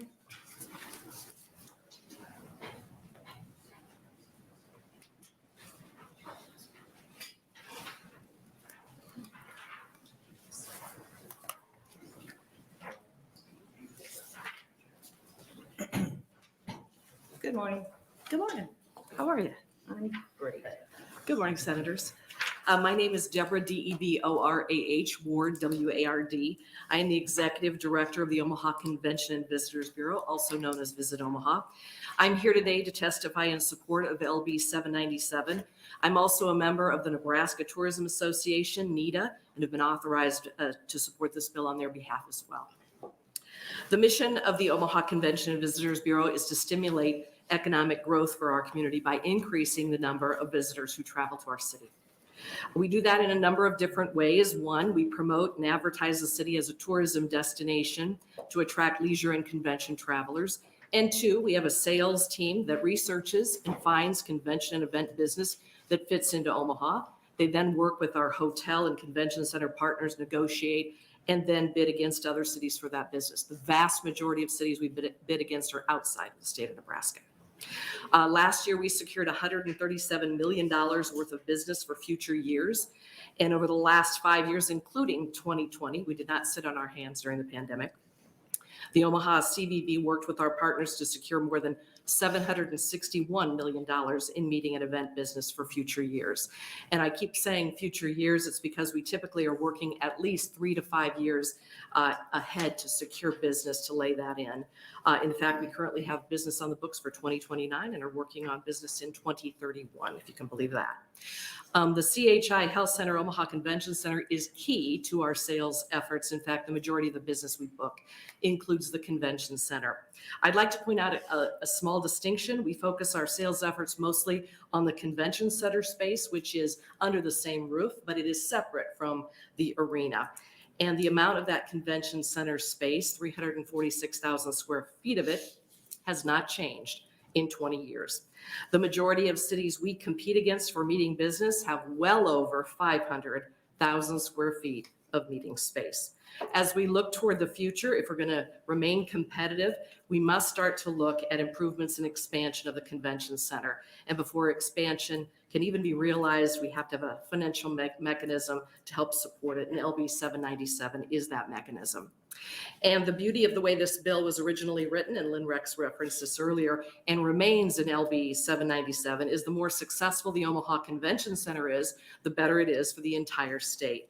30% of the turnback tax revenue generated by the convention center, nearby hotels, and now if passed, the surrounding retail and restaurant revenue will go to support the Civic and Community Financing Fund, money that helps communities throughout the state with their planning, construction of civic, community, and recreation centers. In 2021, 12.7 million out-of-town visitors traveled to Omaha. And while they were here in our city and our state, they spent well over $1.3 billion. We want to continue to grow these numbers, and LB 797 will help us do that. I'd be happy to answer any questions. Thank you. Are there questions from the committee? I have some. Out of the 12.7 million out-of-town visitors, how many of them were out of Nebraska visitors? The majority. There is about 60% overnight visitors and 40% day visitors. But day visitors can come from as far away as Sioux Falls, South Dakota, Des Moines, Iowa. Well, Nebraskans could spend Nebraskans can spend the night as well. So You're right. You're right. You can't really go by 60% overnight. Oh, right. That's what I know. Mm-hmm. Okay, but so I mean, we don't know how many are Nebraskans. No, not okay. specific. Okay, that's fine. Yeah. It would be hard to tell. So do you, well, I forgot to ask Mr. Curtis, but you will know. So 1,200 yards would include, how far would it go to the old market? About Spaghetti Works in the old market. Okay, so it takes in most of the old market. About half. And how far does it go to, does it go to the airport? No, I think it's just under a mile. It's like 0.9, I think. Right, it's a mile, but okay, so does it take in the Gallup campus? I don't think there's any retail or restaurant or hotel. Well, not now, there isn't. Right, you're right. Right, You're right. right. Okay, and then how far west would that go? I don't know. I pulled up the Spaghetti Works fact. Okay, all right. All right, well, that, maybe somebody behind you can answer those questions. Is there any, so again, when this was built originally, there was a significant private public-private partnership that built that. Is there any effort with this project to have a private contributions? You know, I know there's a history of public-private partnerships that have been very successful in Omaha, and I would be very optimistic that that would be the case here. Okay, okay. All right, any other questions, Kenny? Seeing none, thank you very much. Thank you.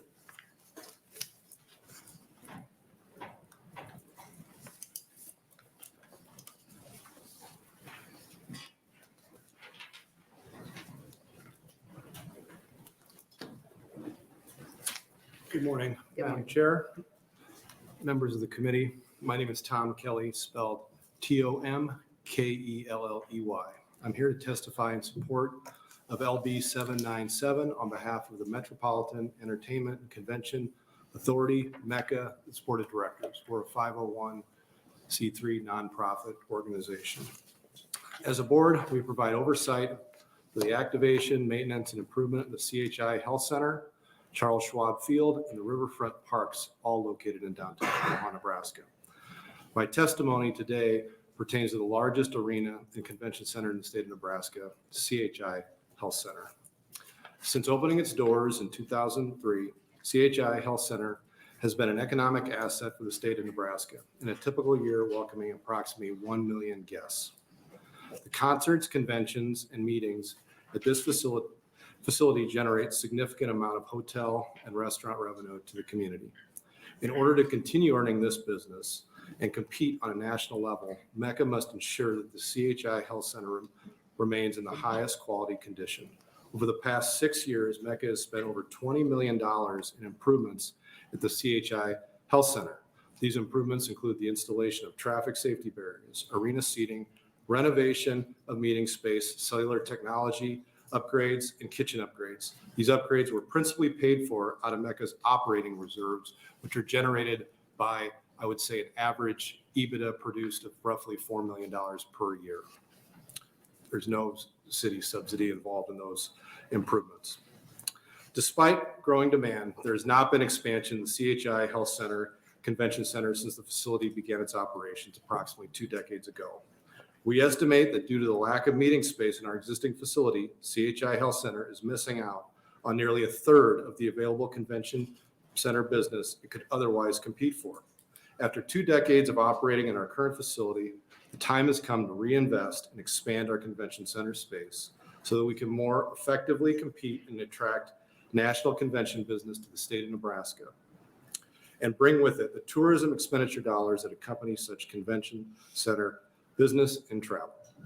Before the COVID-19 pandemic, data from Visit Omaha shows that average hotel room nights from CHI Health Center Convention Center business were over 70,000 nights annually. In 2022, that number jumped to over 81,000 nights, hotel nights a year.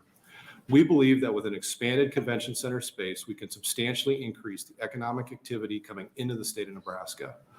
Preliminary estimates indicate that economic impact that would accompany an expansion of the CHI Center Health Center's convention space would be potentially as high as $1 billion.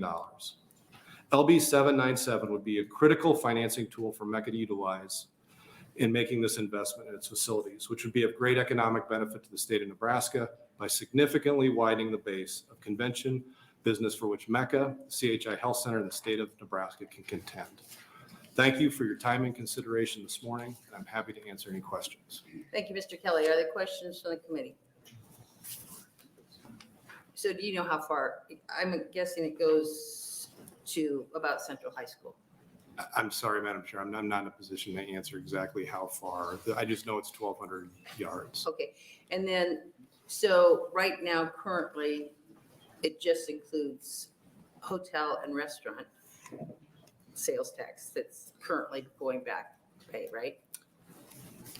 And I apologize, I know it's definitely hotels. I'm not sure if it encompasses all restaurants. But this bill would, this would expand it to everything. Exactly. Okay, all right, any other questions? Seeing none, thank you for being here. Thank you.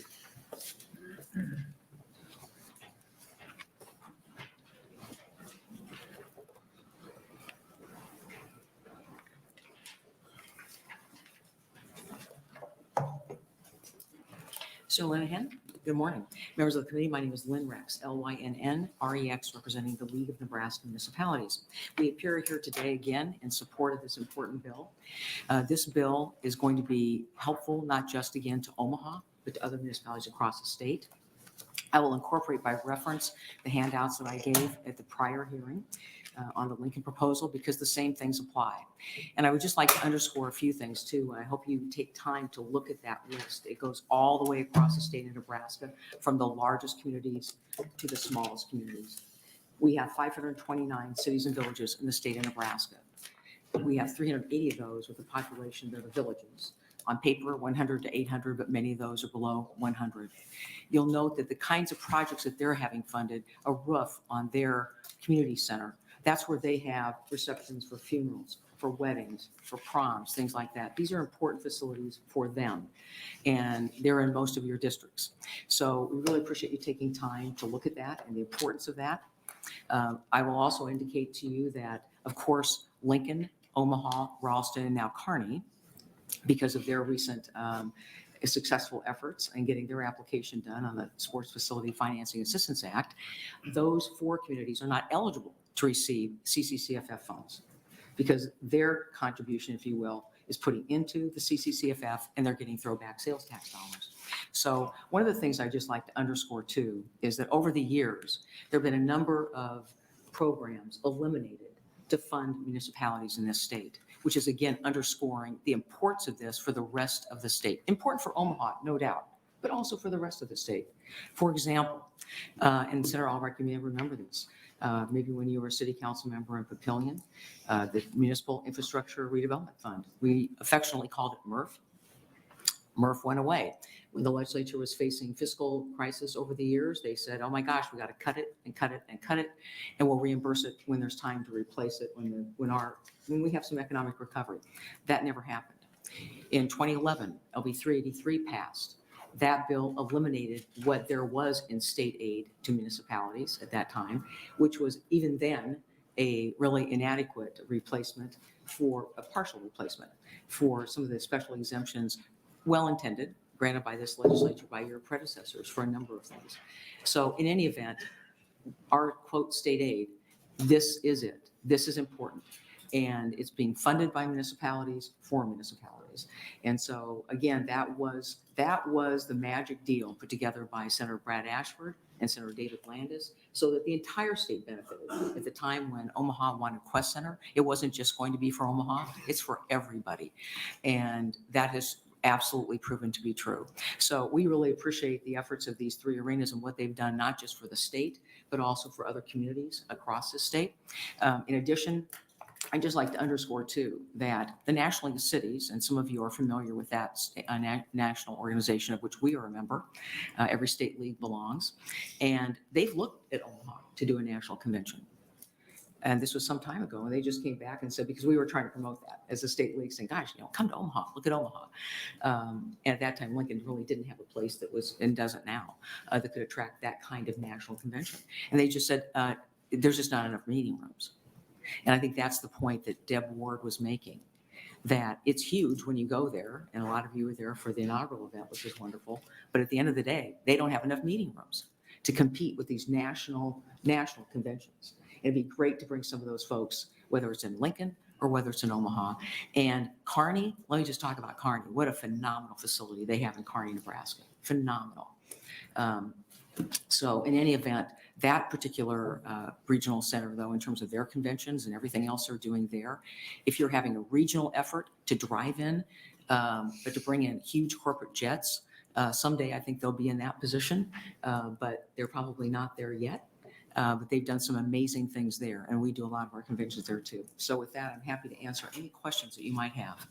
Thank you very much. Are there any questions from Ms. Ritz? Seeing none, thank you very much for being here. Thank you very much. Next proponent. Are there any opponents? Is anyone wanting to testify in the neutral position?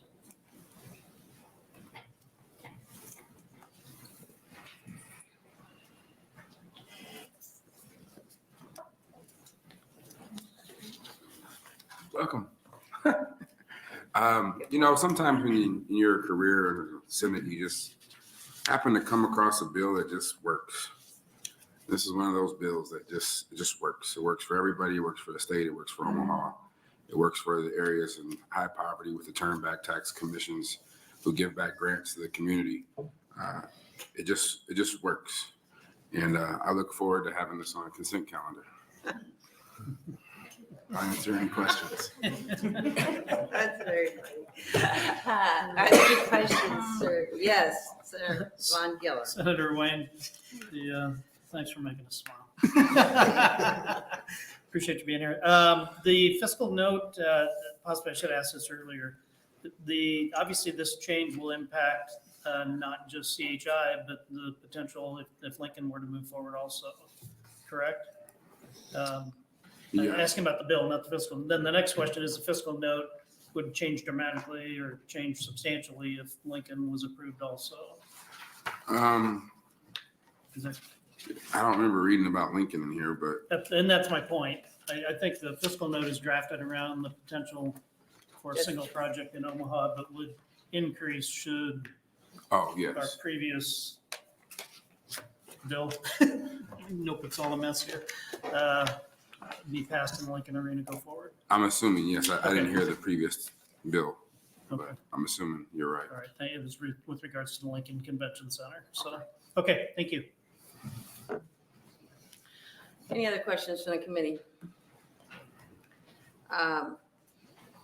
All this area is TIFed as well, right?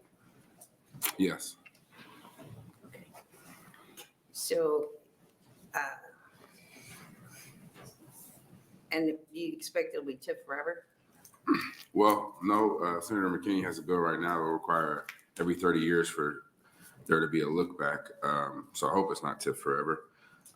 But TIF deals with property tax and this deals with sales. So it's different tax base. I know, but they all affect Nebraska's tax revenues. Correct. I think the benefits of this outweigh the negativity of it. You know how, this committee, for those who don't know, I'm not thrilled on TIF and how it's being used in Omaha, but this in particular bill, I'm definitely supporting. I think it'll help out Omaha. So the one question I have, and you don't know, but go back to the city, if the state puts in, says 23, 24, $16.8 million, what's the city's input to this project? And what is the private donations to this project, if there are any? Okay. I can ask those questions. I don't think the planning hasn't gone all the way enough probably where they're getting donations, but I'll ask those questions and get back to you. Okay, all right. Any other questions in the committee? Thank you very much, Senator Wayne. Thank you. And do we have hearings? Oh, I'm sorry. Wait, Senator Wayne, don't wait. I forgot you. You didn't do anything. I forgot. Do we have? There's no letters. Okay, never mind. Okay, thank you. Okay. All right, with that, we close the hearing on 797 and open the hearing on 803.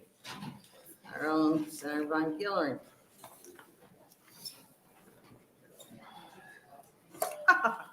And we have a guest, a very special guest.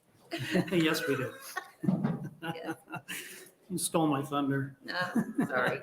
I didn't say it. Yeah, good morning, Chair Linehan. In the Revenue Committee, I'm Senator Brad Von Gillern, BRADVON GILLERN, represent District 4, which includes portions of West Omaha and Elkhorn. Today, I bring LB 803, which modifies and clarifies two matters around LB 39, which was brought by Senator Lindstrom last year and passed by the body. First, LB 803 will permit an interlocal agency, which is a governmental entity under the Interlocal Cooperation Act, to be an applicant for the turnback tax and to receive the turnback tax appropriations from the state. Second, it sunsets the diversion of funds from the Convention Center Support Fund for projects approved after the effective date of the bill, but leaving in place the diversion for projects approved between May 26, 2021 and the effective date of the bill. This would eliminate an arts funding component previously included in LB 39. Previously, 83% of the revenue went to support the Arts Cash Fund and the other 17% went to the Convention Center Support Fund. That split sunsets with the effective date and allows 100% to go to the Convention Center Support Fund that Ms. Rex did an excellent job of explaining to us earlier. Using an interlocal agency formed by a city, village, or county with another political subdivision would accomplish the following. Provides a clear pathway for ownership of a project by an interlocal agency. It broadens the governmental support through more involvement by other entities. Provides a vehicle for the state turnback assistance to flow to the local community in context where a city, village, or county would prefer to allow a project to operate on a separate entity while still maintaining public ownership. Provide an outlet for nonprofits and local communities with a potential project which needs state turnback tax to be viable. Let me be clear, this is an economic development bill. There are projects across the state in communities large and small that will benefit from passing LB 803. The value of these projects are in the hundreds of millions of dollars and represent substantial employment opportunities for workers and a substantial contribution to tax revenue. There are a number of individuals on hand today, including the author of the original bill, that will testify and answer more questions about the bill, and those who see benefits to their communities and are eager to take advantage of LB 803. I'll be happy to answer any questions you may have. Thank you, Senator Von Gillern. Are there any questions from the committee? Sarah Cow. Thank you, Chair Linehan. Senator Von Gillern, so this bill is statewide, it's not city specific. There's no Correct. one city that is benefiting more Yes. from this. Yeah, all it does is clarify the ownership element and expands that and makes it more usable to entities that quite frankly were concerned about the ownership structure and was limiting the impact of the original bill that was passed. So this will expand it. Thank you, Senator Cow. Are there other questions from the committee? Seeing none, thank you. Thank you. Proponents.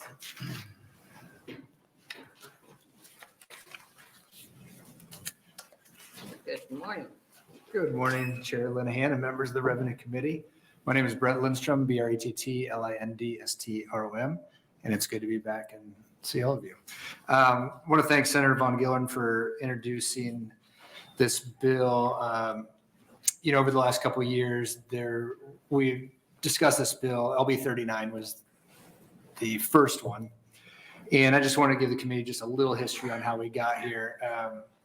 In the old District 18, Tranquility Park was a place where a lot of families would come to, and there's some opportunity with mole holes in that area to maybe develop that. And so we thought about how do we create this turn back for youth athletic sports complexes? Well, that was the first step in how we structured it. And then we thought to the question that you asked about the statewide, how do we make sure that it doesn't just benefit Omaha with the larger population? So within the bill, and we've passed all this is all in statute, passed, I believe 45-0, LB 39 did. So this bill is just clarification language. But when we wrote the bill, it was 12 fields for Omaha, essentially, in Lincoln, 6 for places like Norfolk and others, and then your smaller communities and your, say like a Milford as an example, would be 4.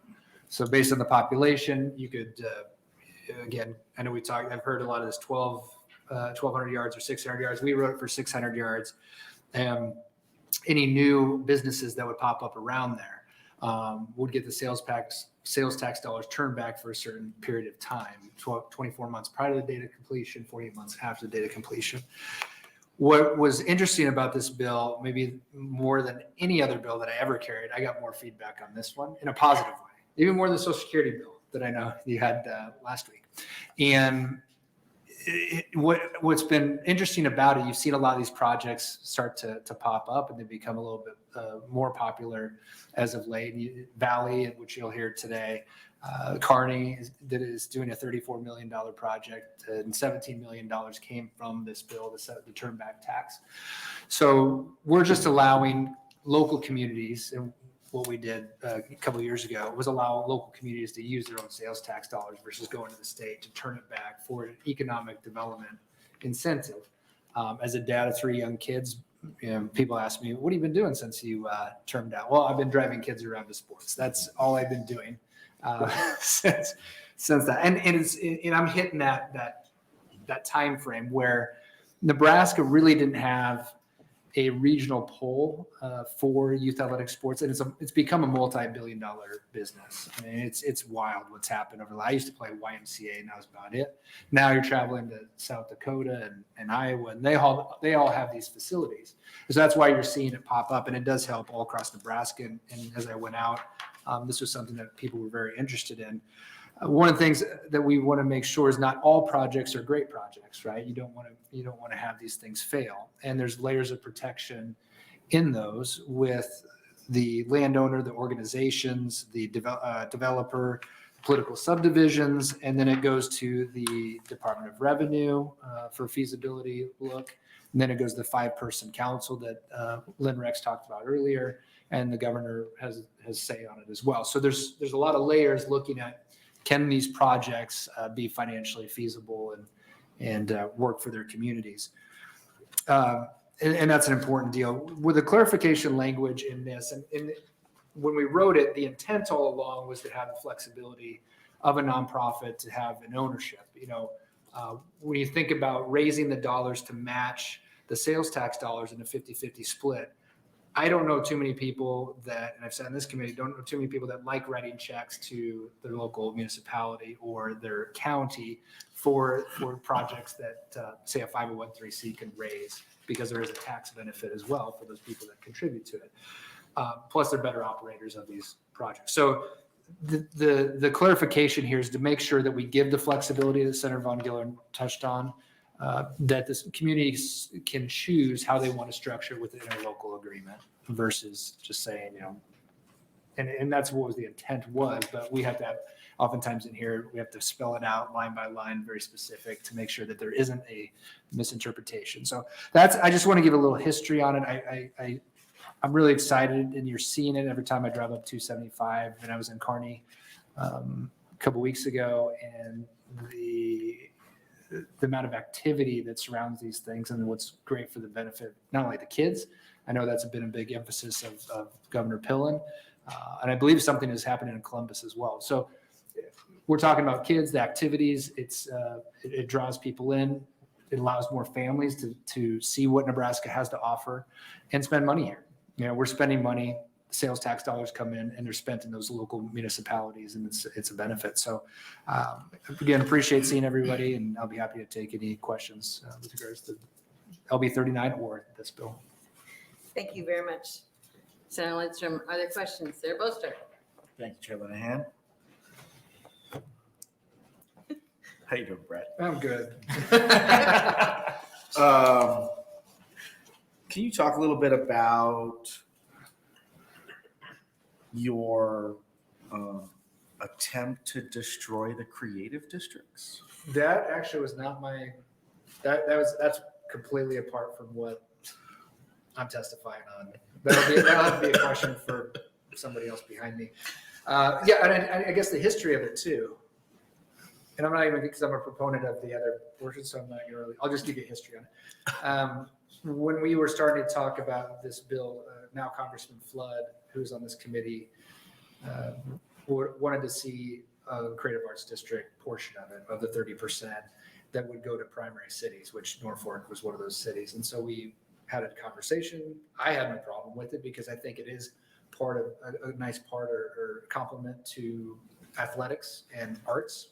Not all kids play sports, not all kids are artistic, but this is a blend, so all kids can participate. So that's the history of that. What you choose to do as a committee on that portion is completely up to you. My testimony is more directed towards the interlocal portion. So maybe somebody else can answer that side of it. Thank you. Yeah. Thank you, Senator Bostar. Are there other questions? Senator Diane. Thank you, Chairman, and thank you for your testimony today. I think big fan of the underlying goal of this original project that you've worked on. I think it makes a lot of sense, and you've given us a lot of examples of tangible benefits that we've seen come out of this. I'll admit, maybe I haven't had enough coffee today. I'm struggling to understand the necessity of the modification of the definition of political subdivision. And I think that because that's really what we're talking about here, right? The underlying project and all of the things that the previous iteration of this legislation achieved, I think we've seen a lot of that. But can you give a tangible example of the necessity to modify the definition for political subdivision? Because that's really all of this seems to be. Yeah, and that's a great question. So everything that discussed on the history, that's all in law right now. And like I said before, it passed unanimously. 45, I think there was a couple of senators who were present not voting for other reasons.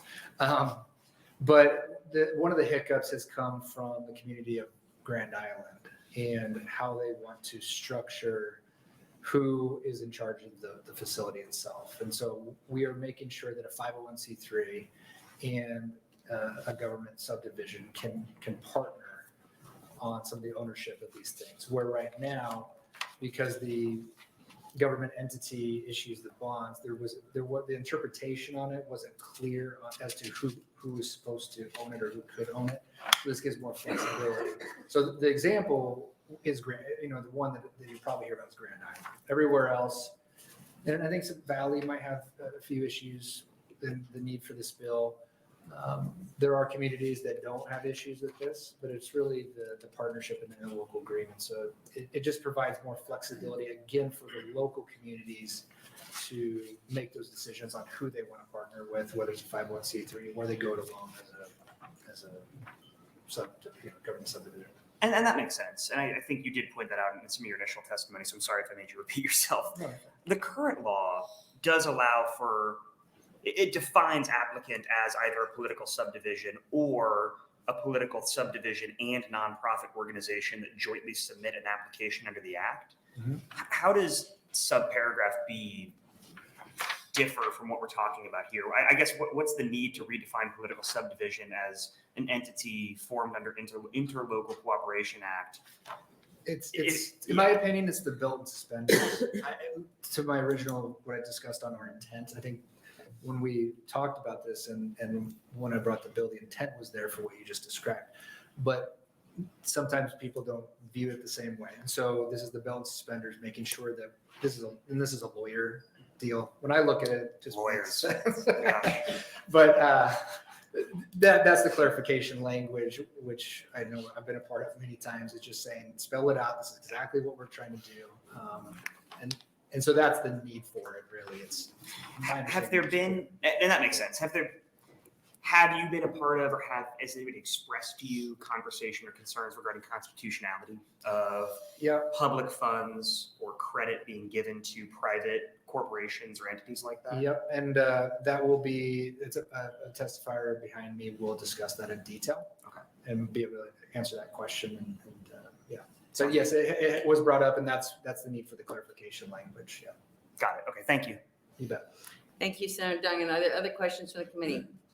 I have one. On the interlocal agreement, this would not, is there a way we could ensure, because there's some issues with interlocal agreements or JPAs, so maybe a different thing, that they couldn't share if one entity, these are nonprofits though, so they don't taxing authorities. No. So they don't have a way to like tax people. No, this is where the government, the sub, with the interlocal agreement and the governmental subdivision would have to issue the bonds. The 501c3 can't do anything there other than operate and or have that agreement to run a facility. So and own it possibly, if they so choose. Mecca in Omaha, is that a child of the city? Because they operate, they were just in here, and they operate evidently CHI at, I wouldn't say a huge profit, but they're not losing money, which people before said you couldn't operate them without losing money. So, but that's a government agency. I'm sorry, we've had 3 hearings, so you know. No, I know. I was here for them. And all day. That was so fun. Okay, I think, how many fields are in Valley? Are they doing 12 in Valley? Somebody will testify, and I think they have handouts to show exactly, but it's quite a few. And that project, and I've had the chance to go up there and view a lot of the things that are going on there. It's pretty amazing. And so when you think about, okay, with the municipalities maybe have questions about it, I know Valley's going to do very, very well with this 275 and the projects that are out there. I mean, there's potential for multifamily housing, there's the restaurant retail, and all of this is new. It's the but-for argument. None of this would happen without the youth athletic sports complex to draw the families in, to drive the revenue, to drive the sales tax. So the whole notion that it's lost revenue to the state for a short amount of time, in my opinion, it only benefits those local municipalities and towns across the state of Nebraska if they choose to engage in it. And I believe that there's enough draw. Because like I said, every person that I know that's in my age range that has kids, that's all they do. That's what they do on weekends. And that's the same thing that happens all over the country.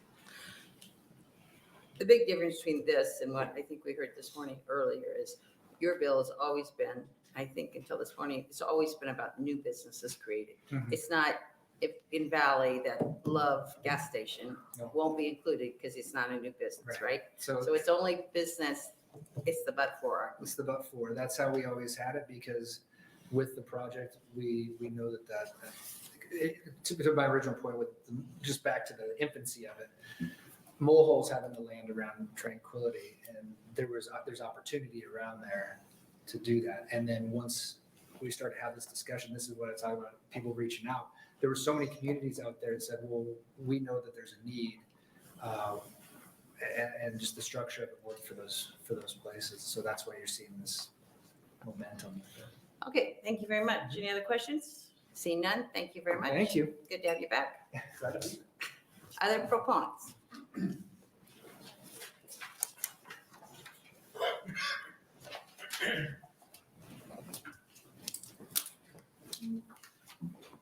Good morning. I'm Brad Bauer, B-R-A-D-B-A-U-E-R. I'm a member of the board member of the proposed Pinnacle Bank Sports Complex. I'd like to thank Senator Van Gillern for introducing this bill, which will benefit our project. Our complex is going to be located south of Grand Island at the I-80 and 281 interchange in Hall County, which should be in Senator Breezy's district. We believe that this location will not only give easy access to the youth and community members of Grand Island, but also a very convenient location for the youth of Greater Nebraska. We also believe that this project will serve underprivileged youth across Greater Nebraska whose parents may not have the resources to take them to Lincoln or Omaha or other similar locations. Our complex is a $25 million project, and the Sports Facility Financing Act is a critical part of this funding. We will have 6 full-size basketball courts, 12 volleyball courts, field turf for 6 batting cages, the ability to host cheer and dance competitions, wrestling, gymnastics, other emerging sports, along with many community activities. It'll be used for competitive youth sports, community leagues, and general recreation for all ages. We are a 501c3 organization governed by a board of community leaders, youth sports enthusiasts, and parents. Our mission is to benefit the youth of Greater Nebraska and our community. Along with that, the Lutz accounting firm estimates that our project could have an annual projected economic impact of $10 million to our Grand Island community. The Interlocal Cooperation Act concept that is in this bill was a result of a meeting between our board and members of the law firm of Gilmore Bell, who's the bond accounting firm for Hall County, and the firm that we will be working with this bill. Gilmore Bell has been very cooperative with us in working on this project, and we want to be very cooperative with them. I've found their firm to be very competent, and we respect their opinions. And I would support any changes to the bill that they feel is necessary to get it passed. My request this morning is respectfully to ask all opponents and proponents to compromise if necessary on this bill, to come together to find a way to get it to pass. If it is not successful, it will severely hamper the ability of our project to become a reality and would be a disservice to the youth of Greater Nebraska. Thank you. Be willing to take any questions you may have. Thank you. Mr. Bauer, other questions from the committee? Senator Albright. Thank you, Chair Linehan, and sorry I didn't get in on the opening of the bill, but I do have to ask, is your project in the city or the county? It's in the county, being Hall County, south of Grand Island, right at the I-80 and 281 interchange. And they would be partnering with you on this, or is your 501c3 going to take care of all of your expenses to build it? The 501c3 is the organization that is building the project. We would utilize the interlocal agreement that's part of this bill to be the ownership of the property. And so ownership would be whose? It would be the interlocal agency would own it, and members of that interlocal agency would be It would have to be a village, community, or county. Once this tool would get passed, we would work with those entities to form the interlocal agency. Okay. And how much is it going to cost to build your facility? It's a $25 million project. Okay. So the 25 million, you'll start it without having an interlocal agreement with anyone? No, we would, it really depends on the passage of this bill. We would not start the project until we know the results of this bill. And the ownership then would basically be determined on the output of this bill. Okay. And so 25 million, you would start it on the outcome of this bill, but would any of it be bonded through the county or?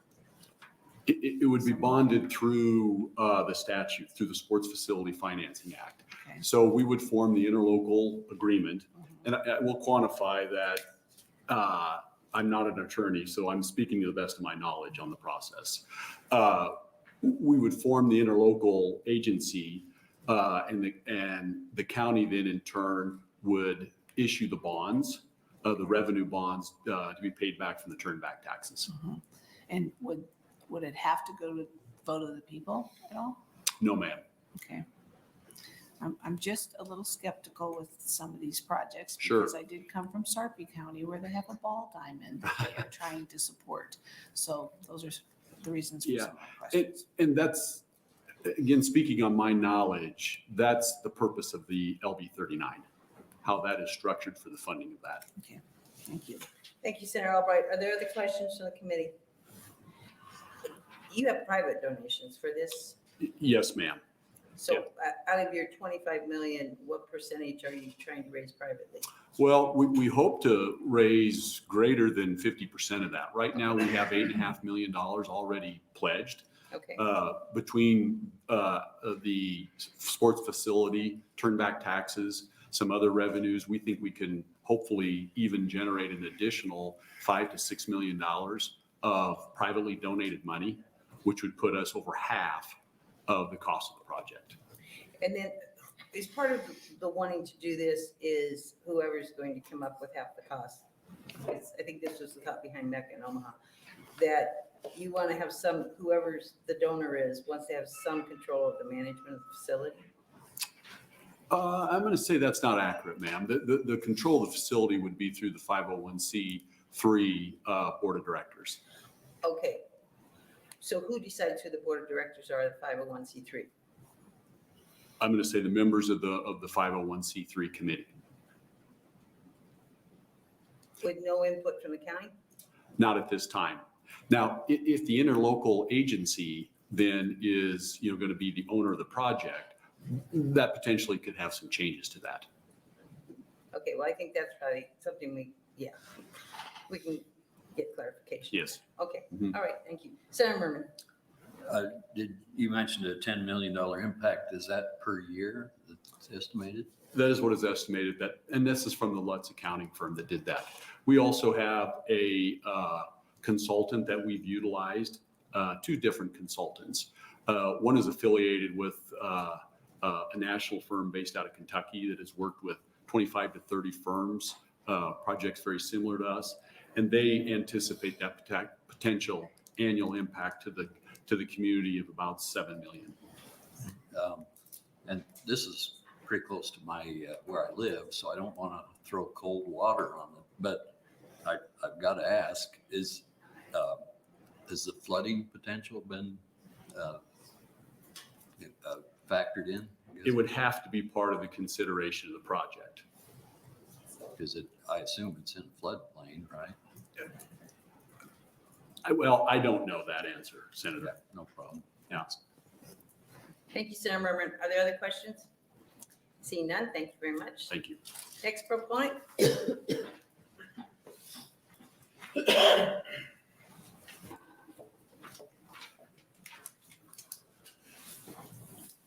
Good morning. Good morning. My name is Brad Mellema, BradMellema. Chair Linehan and committee, thank you for hearing our comments today. I am director of the Grand Island Convention and Visitor Bureau. or Grand Island tourism, as it would be known. And I am here to speak in favor of this change to this legislative bill 803. To speak more to what Brad said, I am not on that committee, but I want to speak to the impacts and some of the activities associated with this. First of all, Grand Island and Hall County is a community that is event driven. Home to the Nebraska State Fair, Husker Harvest Days, Exarban Livestock Show, Fawner Park Thoroughbred Racing, the Sandhill Crane Migration, the 4-H National Shooting Sports Competition, and other events are critical. When the COVID hit now 3 years ago, we have not only fully recovered from those devastating losses to our community, we're currently up revenues 14.2% in our hotel occupancy tax. We're up also 6.5% on occupancy as of today. So we have recovered very nicely, but we don't take that for granted. You know, we've seen the devastating effects of that. And so to begin the process of adding to the list of things that I talked about and the activities for our community that are here, youth sports, as everyone here knows, is a growing enterprise. When I was a kid, sure, we played sports, but we also took that family vacation.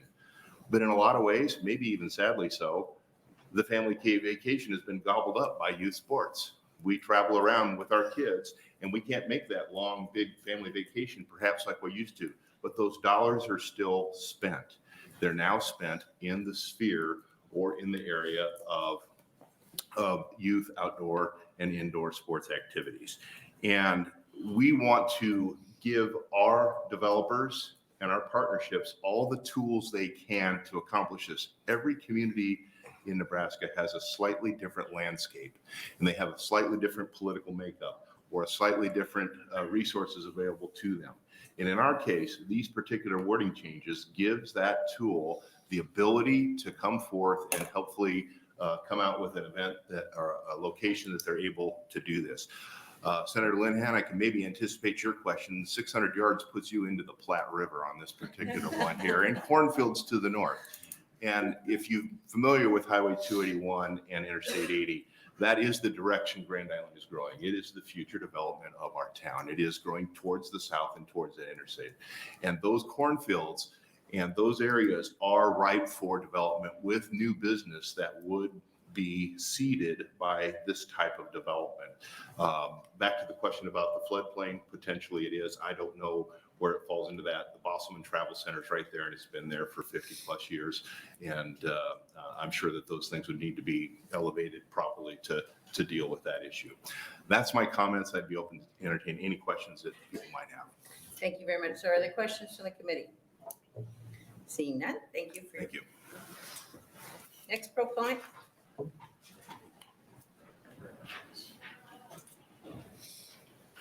How many more testifiers do we have? I'm sorry guys, but I'm gonna make it 3 minutes because we have to come back at 1:30. Is that okay? I'll let you go 5. I might be able to go 2. Okay. I'll let you go. Okay, 3. Let's go to 3. Okay. I'm sorry. Okay. Great. My name is Drew Snyder, DREW SNYDER. I want to thank Senator Von Gillern here in support of LB 803. Our firm is a company called Woodsonia Real Estate. We're based in Omaha. We do development projects. I'm here in support just to speak on behalf of the youth sports momentum that's happening and projects that we're involved in that we would like to incorporate this type of use. The way LB 39 is written, and I think you've heard other testifiers talk about it, is somewhat limited and really is geared more towards a city owning this type of facility.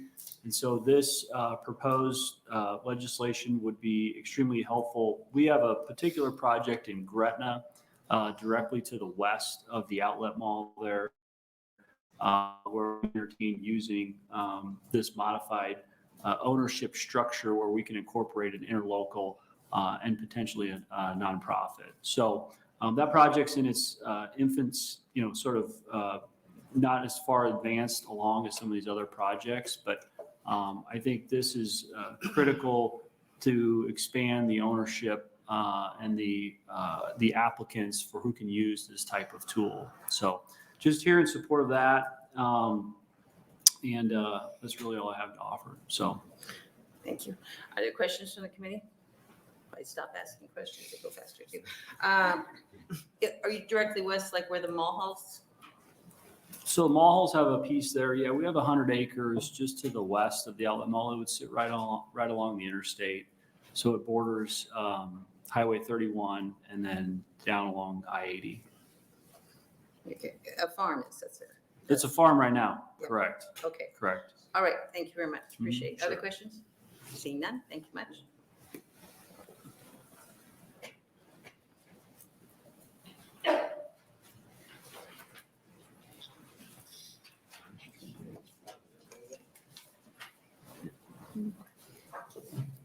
Good morning.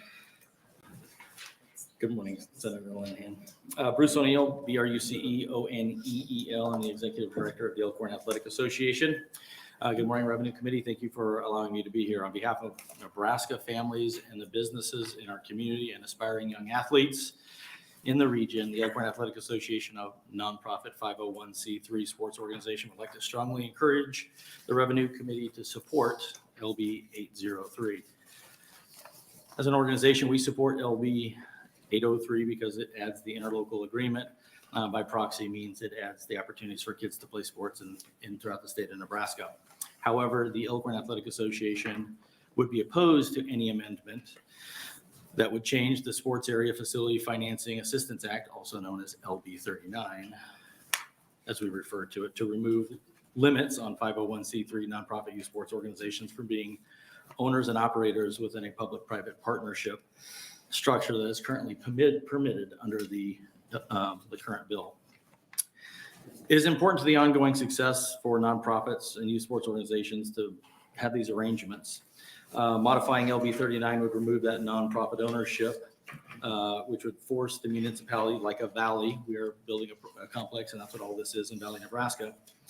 Any proposals to the law that would permit that would significantly put the burden on that local municipality, which would be devastating for that area. So as an economic development effort around sports, it is critically important that that stay in place. EAA has spent millions of dollars building and embarking on a plan, which is sitting in front of you, to create a new economic development for that community, largely relying on the law as it is in place. On June 23rd of 2022, Elkhorn Athletic Association broke ground and started work on the MD West 1 Sports Complex in Valley, Nebraska, a multi-use sports complex. The details are in front of you, so I won't go into those. The MD West 1 Sports Complex will be a vibrant new area in the heart of an area called the Valley View Center, which will serve as a destination for the City of Valley residents along with the surrounding communities in the region. It will do things like provide single and multifamily housing, retail, restaurants, hotels, sports tourism. This concept was created to blend specifically urban and rural living and be social bridges.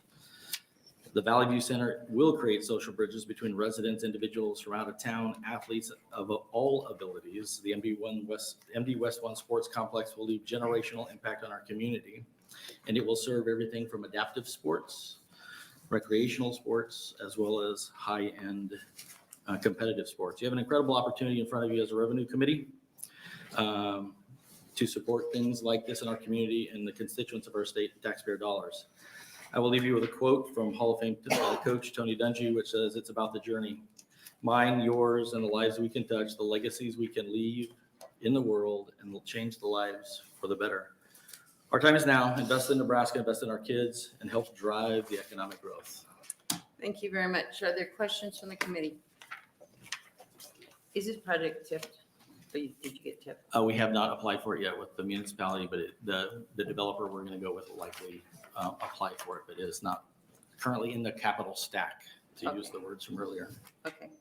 All right, other questions? Thank you very much for being here. Thank you for all you do. Other proponents?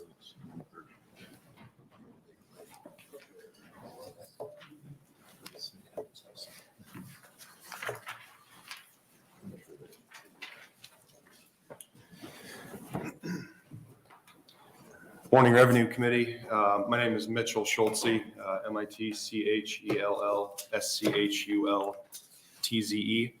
I am actually the Vice President of Northeast Nebraska Youth Sports Association, a 501c3 nonprofit, and we're out of Norfolk, Nebraska here. So I'm here representing our nonprofit as well as our basketball and volleyball program, Nebraska D-League.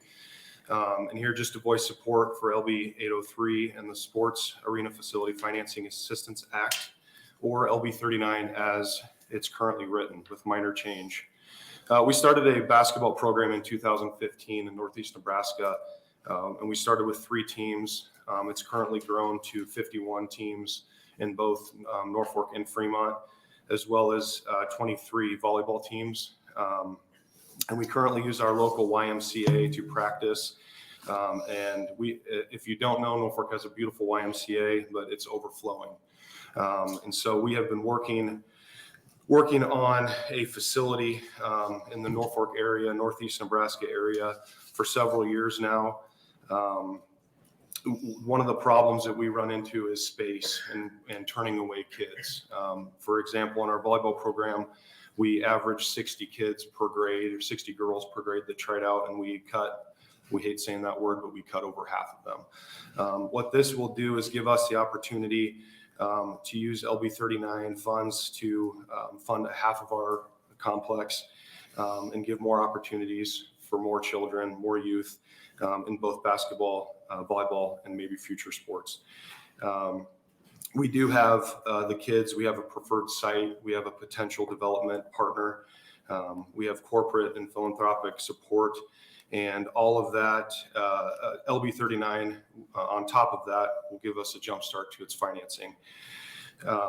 It's important to note the city of Norfolk is very much on board with this, but does not have any interest in owning the facility, nor do they want the responsibility to raise half of the funds. But as LB 39 currently reads, this would be, they do not have to own the facility. The nonprofit could own the facility and partner with the city of Norfolk on revenue bonds. And based on the current economic climate in Norfolk, this would be a huge positive for the city. In conclusion, the Northeast Nebraska Youth Sports Association supports LB 803, but does not support any changes to LB 39 if it takes away our legal right to use the state assistance made available in LB 39 to own our own sports complex. Thank you for your consideration. Thank you very much. Other questions from the committee? Seeing none, thank you very much for being here. Next proponent.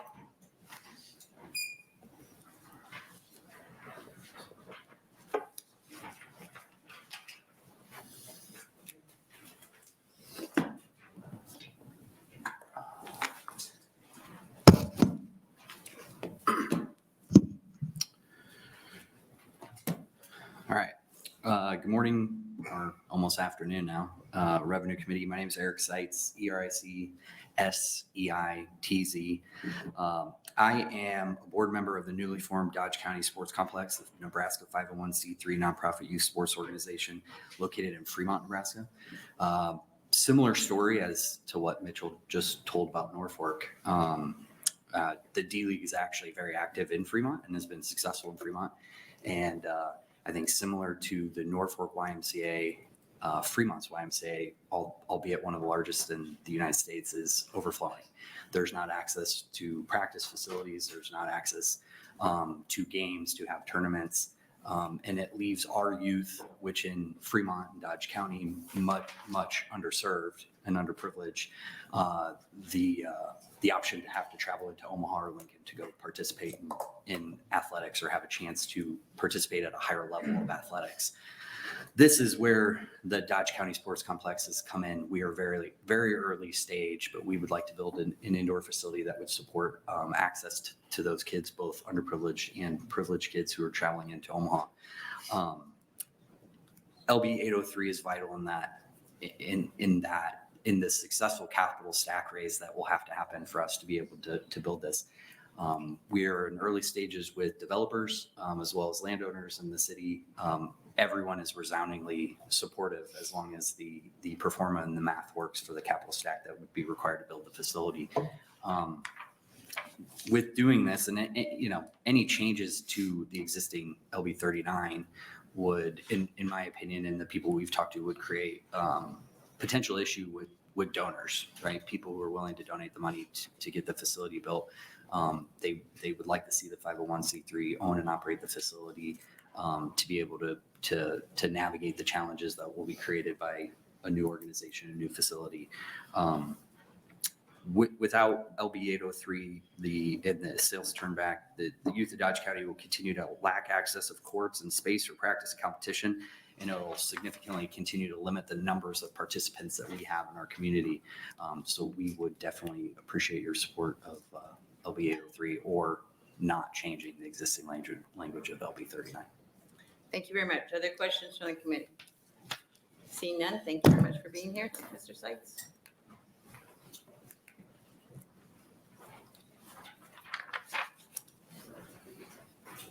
Thank you. Good morning, committee. My name is Jeff Week, MJ Consulting. I'm a youth sports tourism consultant, JEFFWEAK. I'm basically here to summarize, so I'm going to be very brief, summarize what we just heard from the various projects that are sitting out there working through the process. I've helped to a small extent, Senator Lindstrom when LB 39 was passed. And when we expanded to not just help Tranquility, but to help all of the state of Nebraska, it was obvious that the smaller communities really didn't have interest in funding 100% of each one of these projects. So the not-for-profit option where they could get private donations, corporate sponsorships was a great option. With regards to Grand Island and what happened there, we met to try to problem solve the Hall County and Grand Island issue, and the interlocal was a great option that was offered by Gilmore Bell as a solution. We appreciate that big time. That's why it's in the law today. But when we sent the law itself to the league for review, just to get a blessing, they came back with language that would exclude or prohibit not-for-profit ownership. And that's what all of this group of individuals basically were testifying to make sure they know that that restriction was going to hurt their projects. So really, that's all I want to say in clarification. And we are in support of LB 803. Are there any questions? Are there any questions from the committee? Seeing none, thank you very much for Thank being you. here. Next proponent. Okay, next, or first opponent.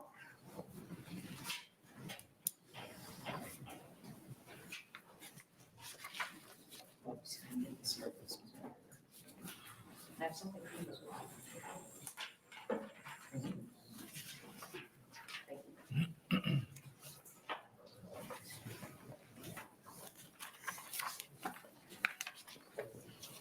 So Linehan, members of the committee, my name is Lynn Rex, Lynnrex, representing the League of Nebraska Municipalities.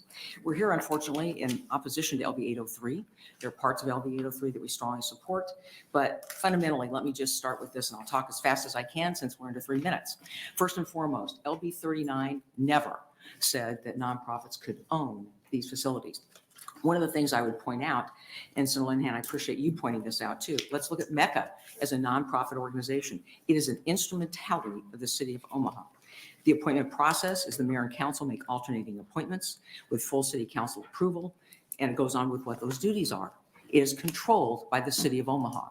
However, it allows Mecca to basically deal with their power to assume management and deal with all of those issues. So it is owned by the city of Omaha.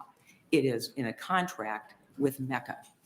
So LB 39 never did that. One of the things I would also point out, which is really frustrating and a lesson learned for me. So basically, the nonprofit language was never in LB 39 as originally drafted. It was as a standing committee amendment to the bill. And basically, then you had another hearing on that. I testified neutral for this reason, because one of the issues raised was, will it be done constitutionally? Because what you have before you here, and Mike Rogers, who's bond counsel with Gilmore Bell, is here in a neutral capacity just to testify about this. He's not the league's bond counsel. We don't issue bonds, but he represents municipalities, counties, and others across the state. So there's a fundamental misunderstanding that LB 39 ever allowed nonprofits to own it. It would be unconstitutional. So therefore, I would also suggest to you that at some point you may want to clean up the concept about a racetrack.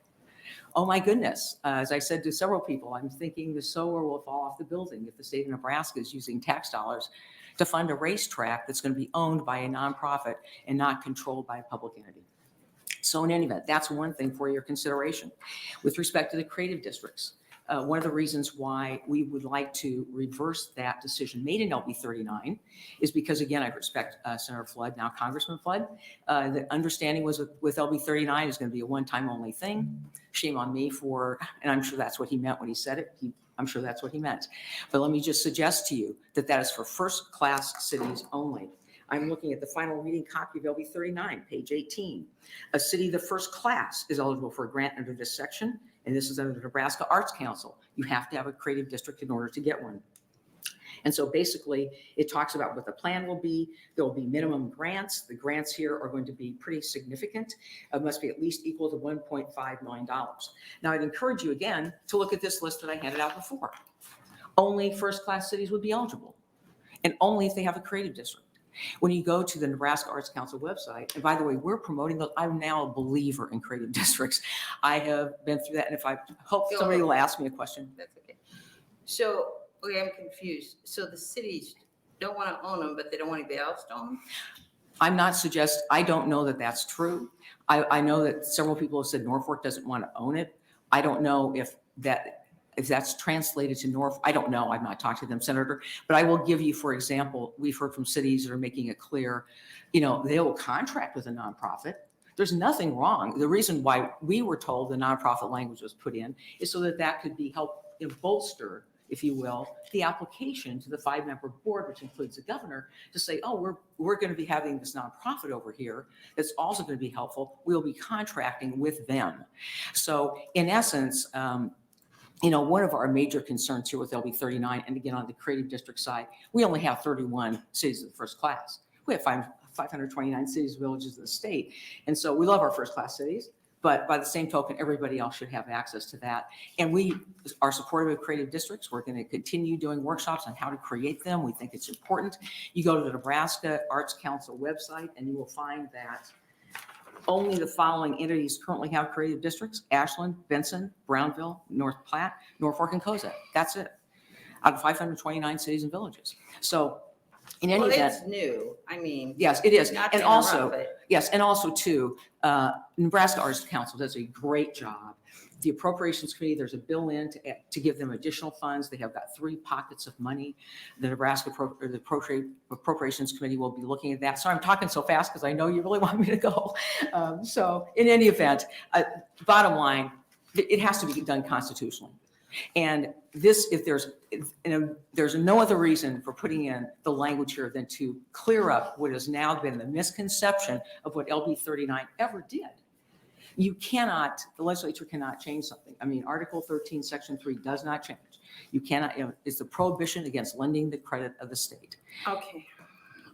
That's very good information. Thank you. Are there other questions from the committee? Seeing none, thank you. I could go on for a much longer time, but I know. okay, thank you so much. We appreciate your consideration. And again, we support the interlocal agency language. We support the other provisions of this bill, but really appreciate the opportunity to work with the committee to make sure it's constitutional in terms of making sure that it can be implemented in a constitutional way and cleaning it up so people don't think that they can in fact own it. And again, they can run them, they can manage them, they'll be contracting with them, totally different deal. Okay, thank you much. Thank you. Okay, any other opponents? Anyone in the neutral position?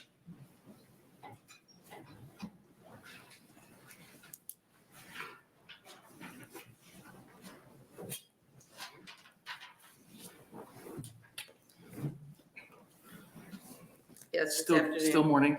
I No, think. but Oh, that's fine. Good afternoon, Madam Chair, members of the committee. My name is Michael Rogers, Michael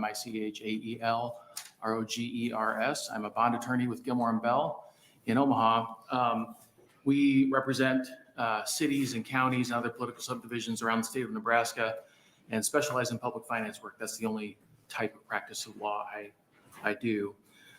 We are not here representing any particular client and are testifying in a neutral capacity in order to comment on the concept of public ownership that has been raised, and also I'm now hearing our firm's name multiple times, thought it was appropriate to get up here and say a few words. As you know, the statutes don't currently explicitly require public ownership. However, our practice as bond attorneys representing cities and counties necessarily focuses on constitutional requirements, not just statutory language, because statutes do not supersede the Constitution. And because the state turnback tax is used to pay for capital projects under the Act, our view, based on Nebraska Supreme Court case law interpreting the Nebraska Constitution, is that projects which are paid for through state turnback tax must be publicly owned. So for our clients, regardless of any ambiguity in the statutes and the way LB 39 is written, we would require that a project be publicly owned for any of our clients because the state turnback tax is being used to pay for it. So that is generally our view and why we would be supportive of adding that language in the statute. But if the language is not in the statute, we're going to read it as though it were in there for any of our clients. And I'd be happy to answer any questions. I know there were questions about repayment of bonds for interlocal agencies and taxpayer dollars being used for interlocals. I could field those if you'd like, or any other questions you might have. Okay, are there any questions? Okay, so they could do it with an interlocal agency? No, because they're not, yes. Under LB 803, if interlocals are added to the definition of political subdivision, then an interlocal could be formed to own a project like this. Bonds issued by an interlocal agency are not a liability of a city or a county or any other member that is a party to the interlocal agreement. Interlocal agencies do not have the power to levy taxes, unlike joint public agencies, which used to have the power to levy taxes, but that was eliminated in 2015 through legislation that requires a vote in order for a joint public agency to levy taxes. But for interlocal agencies, they have no power to levy taxes. The members are not liable unless they agree to be liable, either through appropriations or under a lease agreement of some sort with the interlocal agency. Okay. And so the idea here is that an interlocal would own a project, issue bonds, and pay for those bonds through revenues that the interlocal receives from the project itself and also from the state turnback tax. I'm going to ask a favor. Yes. I would like to have you hold back a little bit, because the rest of us committee, we've got to be back here at 1:30, and they've probably got meetings and stuff they're going to start missing. So, but could you, after Senator Von Gillern closes, could you stay here in case somebody on the committee has some questions for you? Sure, I'd be happy to. Thank you.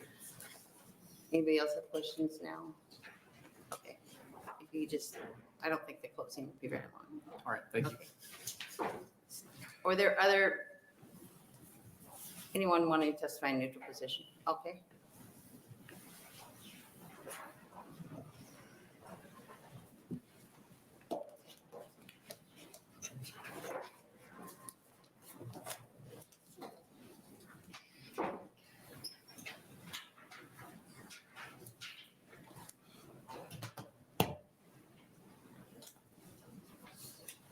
My humor is strange. I'm sorry. Never mind. Good afternoon. My testimony says morning, but we have exhausted the morning, have we not? I want to. Can you spell your name? Oh, I'm sorry. That's okay. Kerry Winterer, Kerry, last name Winterer, Winterer. I want to talk a little bit about this idea of public ownership. I would appreciate Mr. Mitchell, who just testified, providing us, and I don't represent anybody in this case. I'm an attorney, practice law here. I was former CEO of the Department of Health and Human Services, and I have been working with the proponents here to go through some of these issues, and one of those in particular was public ownership. And it's been referred to here that the Constitution requires public ownership. And they refer to Article 3-3 as requiring public ownership. And that's a provision that says that the state cannot use its credit for any purpose other than state purposes or for any private entity. My understanding of the way this operates is that that's not really what's happening here. The bonds are being issued by a city or a state, but these are revenue bonds. Revenue bonds are secured by the revenue that is generated by virtue of the use of that facility and the additional revenue that it generates as part of that, as part of its operations. There's no situation in which the state, any public entity for that matter, can be liable for repaying those bonds. So it's hard for me to see that that is using the credit of the state to benefit a private entity. There's also some discussion about public use or public purpose, which is referred to in the statute, and that requires public ownership as well. But public purpose does not include that. Public purpose is just simply for a use of the public. And in my testimony, I've provided a Black's dictionary definition of that in fact is just plain language, and that's what statute should be what should be used to interpret statutes. So that's simply my role here, and I would actually ask Mr. Mitchell to provide some argument, some brief or whatever for the benefit of the proponents here, stating and justifying his opinion that this is unconstitutional. That would be a great help. Okay, well, he does have his, thank you very much. Okay. Are there any questions from the committee? Seeing none, I invite you to hang out here a little bit too. All right, thank you. Okay. All right, are there anyone else going to testify in the neutral position? Senator Von Gillern, would you like to close, please? We have one letter. Oh, I'm sorry. Thank you very much. We have one letter, which is a proponent. No. Oh, I'm sorry. Opponent. Thank you. Okay, thank you for members of the committee for hanging out here into the afternoon. I'll try and keep this as brief as I can. Just a couple of quick bullet points. What we're here to talk about today is 803, not 39. I just want to add clarity to that. 803, there's some very minor changes which apparently are fairly complicated with regards to the law. It does not appear complicated to me. It did not appear complicated to probably 6 different development attorneys that we spoke with that agreed with our assessment that it was doable, but obviously there's some substantial opinions that are opposed to that, which we heard today, and we'll obviously have to take into account. I want to again affirm what Senator Lindstrom said, and that is the but-for clause. This is a tax turnback tax, which will benefit the development, the economic development potential of these projects, and then eventually comes back to the state. This bill is unique this morning. I'm the only one that's not asking for general funds. Just want to point that out. So there is no cost to the state from a general fund standpoint, and it is an economic driver which will put dollars back into the state coffers. We've had last point I want to make is that the belt and suspender systems that have been set up, which again Ms. Rex referred to early in her original testimony, actually testimony prior to this bill, are in place. There are numerous review points to these projects, and none of those review points will allow an ownership structure that's non-constitutional to proceed forward. So I believe that there are checks and balances in place, and the way that the bill is written is adequate and should be moved forward and out on the floor. Happy to take any questions. Thank you, Senator Von Gillern. Other questions from the committee? Seeing none, we bring LB 803 to a close.